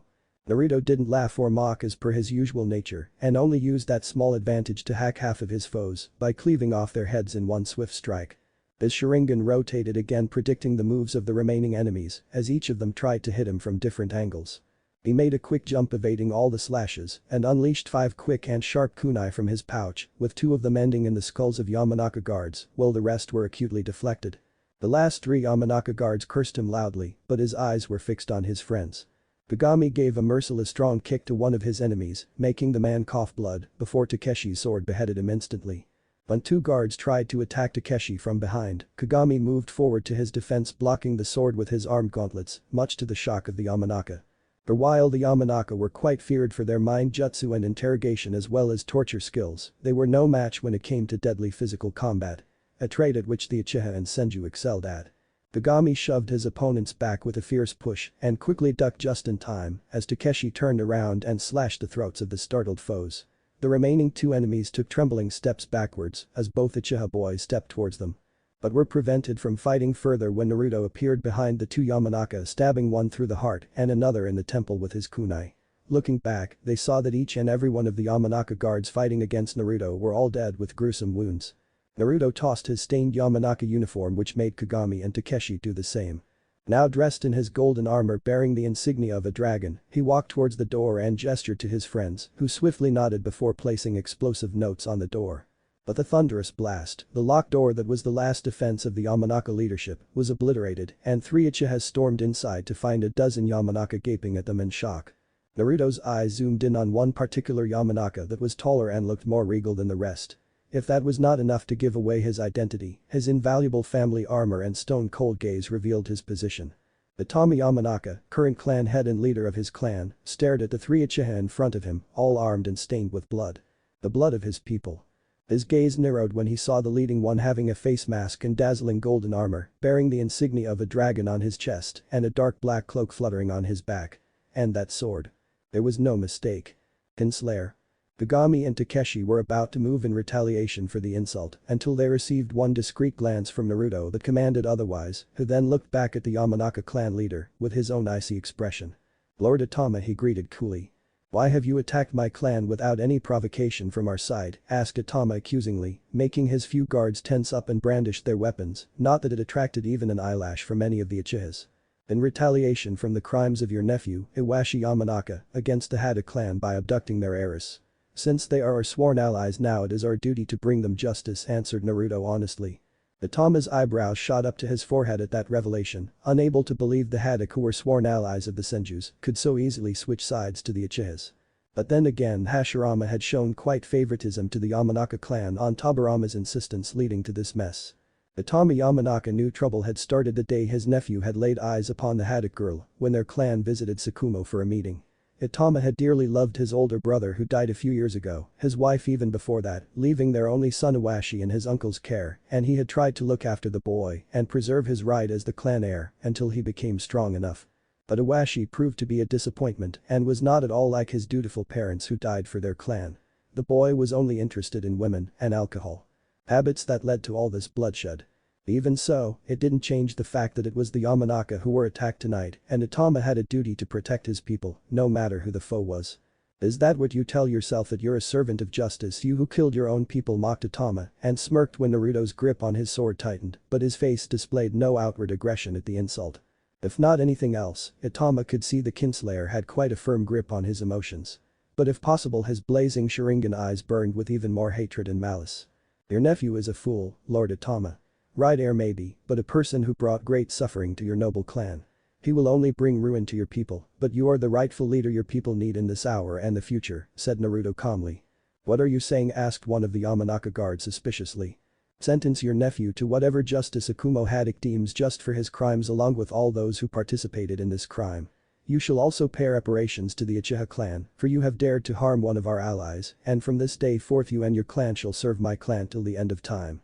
Kagami and Takeshi stiffened on hearing Naruto's demands, and judging from the rising red on the Yamanaka faces, they could see these people were just about to explode, for unlike the Haddock, the Yamanaka, no matter how weak in actual combat, were an ancient and noble clan with great power. How dare you, snarled Itama in fury, making his guard step forward. If possible, Naruto's cold smile turned even more menacing as he pointed to the great barrier in the middle of the room that marked the location of each and every fighter along with their affiliations. And in a matter of seconds, the situation and numbers changed quite drastically. Where there were once nearly 1,000 Yamanaka fighting against two large chakra signatures which were Shisui and Kurama, now there were nearly 300 more chakra signatures, all bearing the marks of the Haddock clan, followed by hundreds more of the Uchiha clan, courtesy of Naori doing her part in the plan. The Yamanaka clan was surrounded. If that was not enough to make Itama and his supporters lose the color from their faces, the next news was the final nail. Lord Itama, our own civilians are attacking our own guards, they all seem to be in some kind of genjutsu, shouted one of the barrier team ninjas. Takeshi and Kagami looked at each other and knew the one responsible for this bizarre action. Itachi. Or you can choose to defy us and face the consequences. You know our numbers now, our power, the fact that we have you surrounded and cornered. If I give the command, my forces will tear down your town walls and storm this castle, promised Naruto coldly. Itama took a step back when the kinslayer unleashed his full killing intent, making most Yamanakas fall to their knees and look away from those murderous Sharingan that promised to give them painful deaths. Hundreds will die, most of them your own. The first wave will be your own civilians that are being controlled by one of my men. So you'll start this bloody battle by killing people that have served your clan for generations. The second wave will be Haddocks who are itching for vengeance. My Uchiha fighters will follow when most of your fighters are dead, wounded or tired. When this castle falls, all those inside will be executed, including your entire family. Your people will be butchered, your towers will burn, I'll destroy this castle stone by stone, and by the time I am done, no one will ever know the Yamanaka clan ever existed, pledged Naruto darkly. He walked forward and grabbed the shaken Yamanaka clan leader by the neck, looking the now terrified man clearly in the eyes. I'll cut off your limbs painfully and make your pregnant wife watch. Then before I kill you and her, I shall tear apart her belly, showing you both the face of your unborn child before killing it as well. Naruto removed his grip from the man's neck, making the now trembling man fall to his knees, for the Uchiha in front of him had made him see the vision in reality with the help of his Sharingan. Everything he had said, he was going to do it, including the act of killing Itama's unborn child in front of him along with his wife. The trembling man looked at the kinslayer, remembering this monster had not even spared his own people, butchering innocent men, women and children. And those were his own people. Lord Itama, I leave you to make your decision, said Naruto icily. Without another word, he turned around and marched towards the destroyed exit with his comrades following after him. The Yamanaka were about to breathe a sigh of relief, for the devastating killing intent started to recede until it came back in full force when Naruto stopped at the edge of the destroyed doorway, staring back at Itama Yamanaka with his cold Sharingan. I hope you'll remember my clan's words, Itama Yamanaka. And then he walked away, even as the famed Uchiha word sent a shiver down the Yamanaka's hearts. Fire and blood. Thanks for watching my video. Don't forget to like, share, subscribe and comment below your favorite part. Don't forget to support the author and his story in the description. Sayonara, see you in the next video.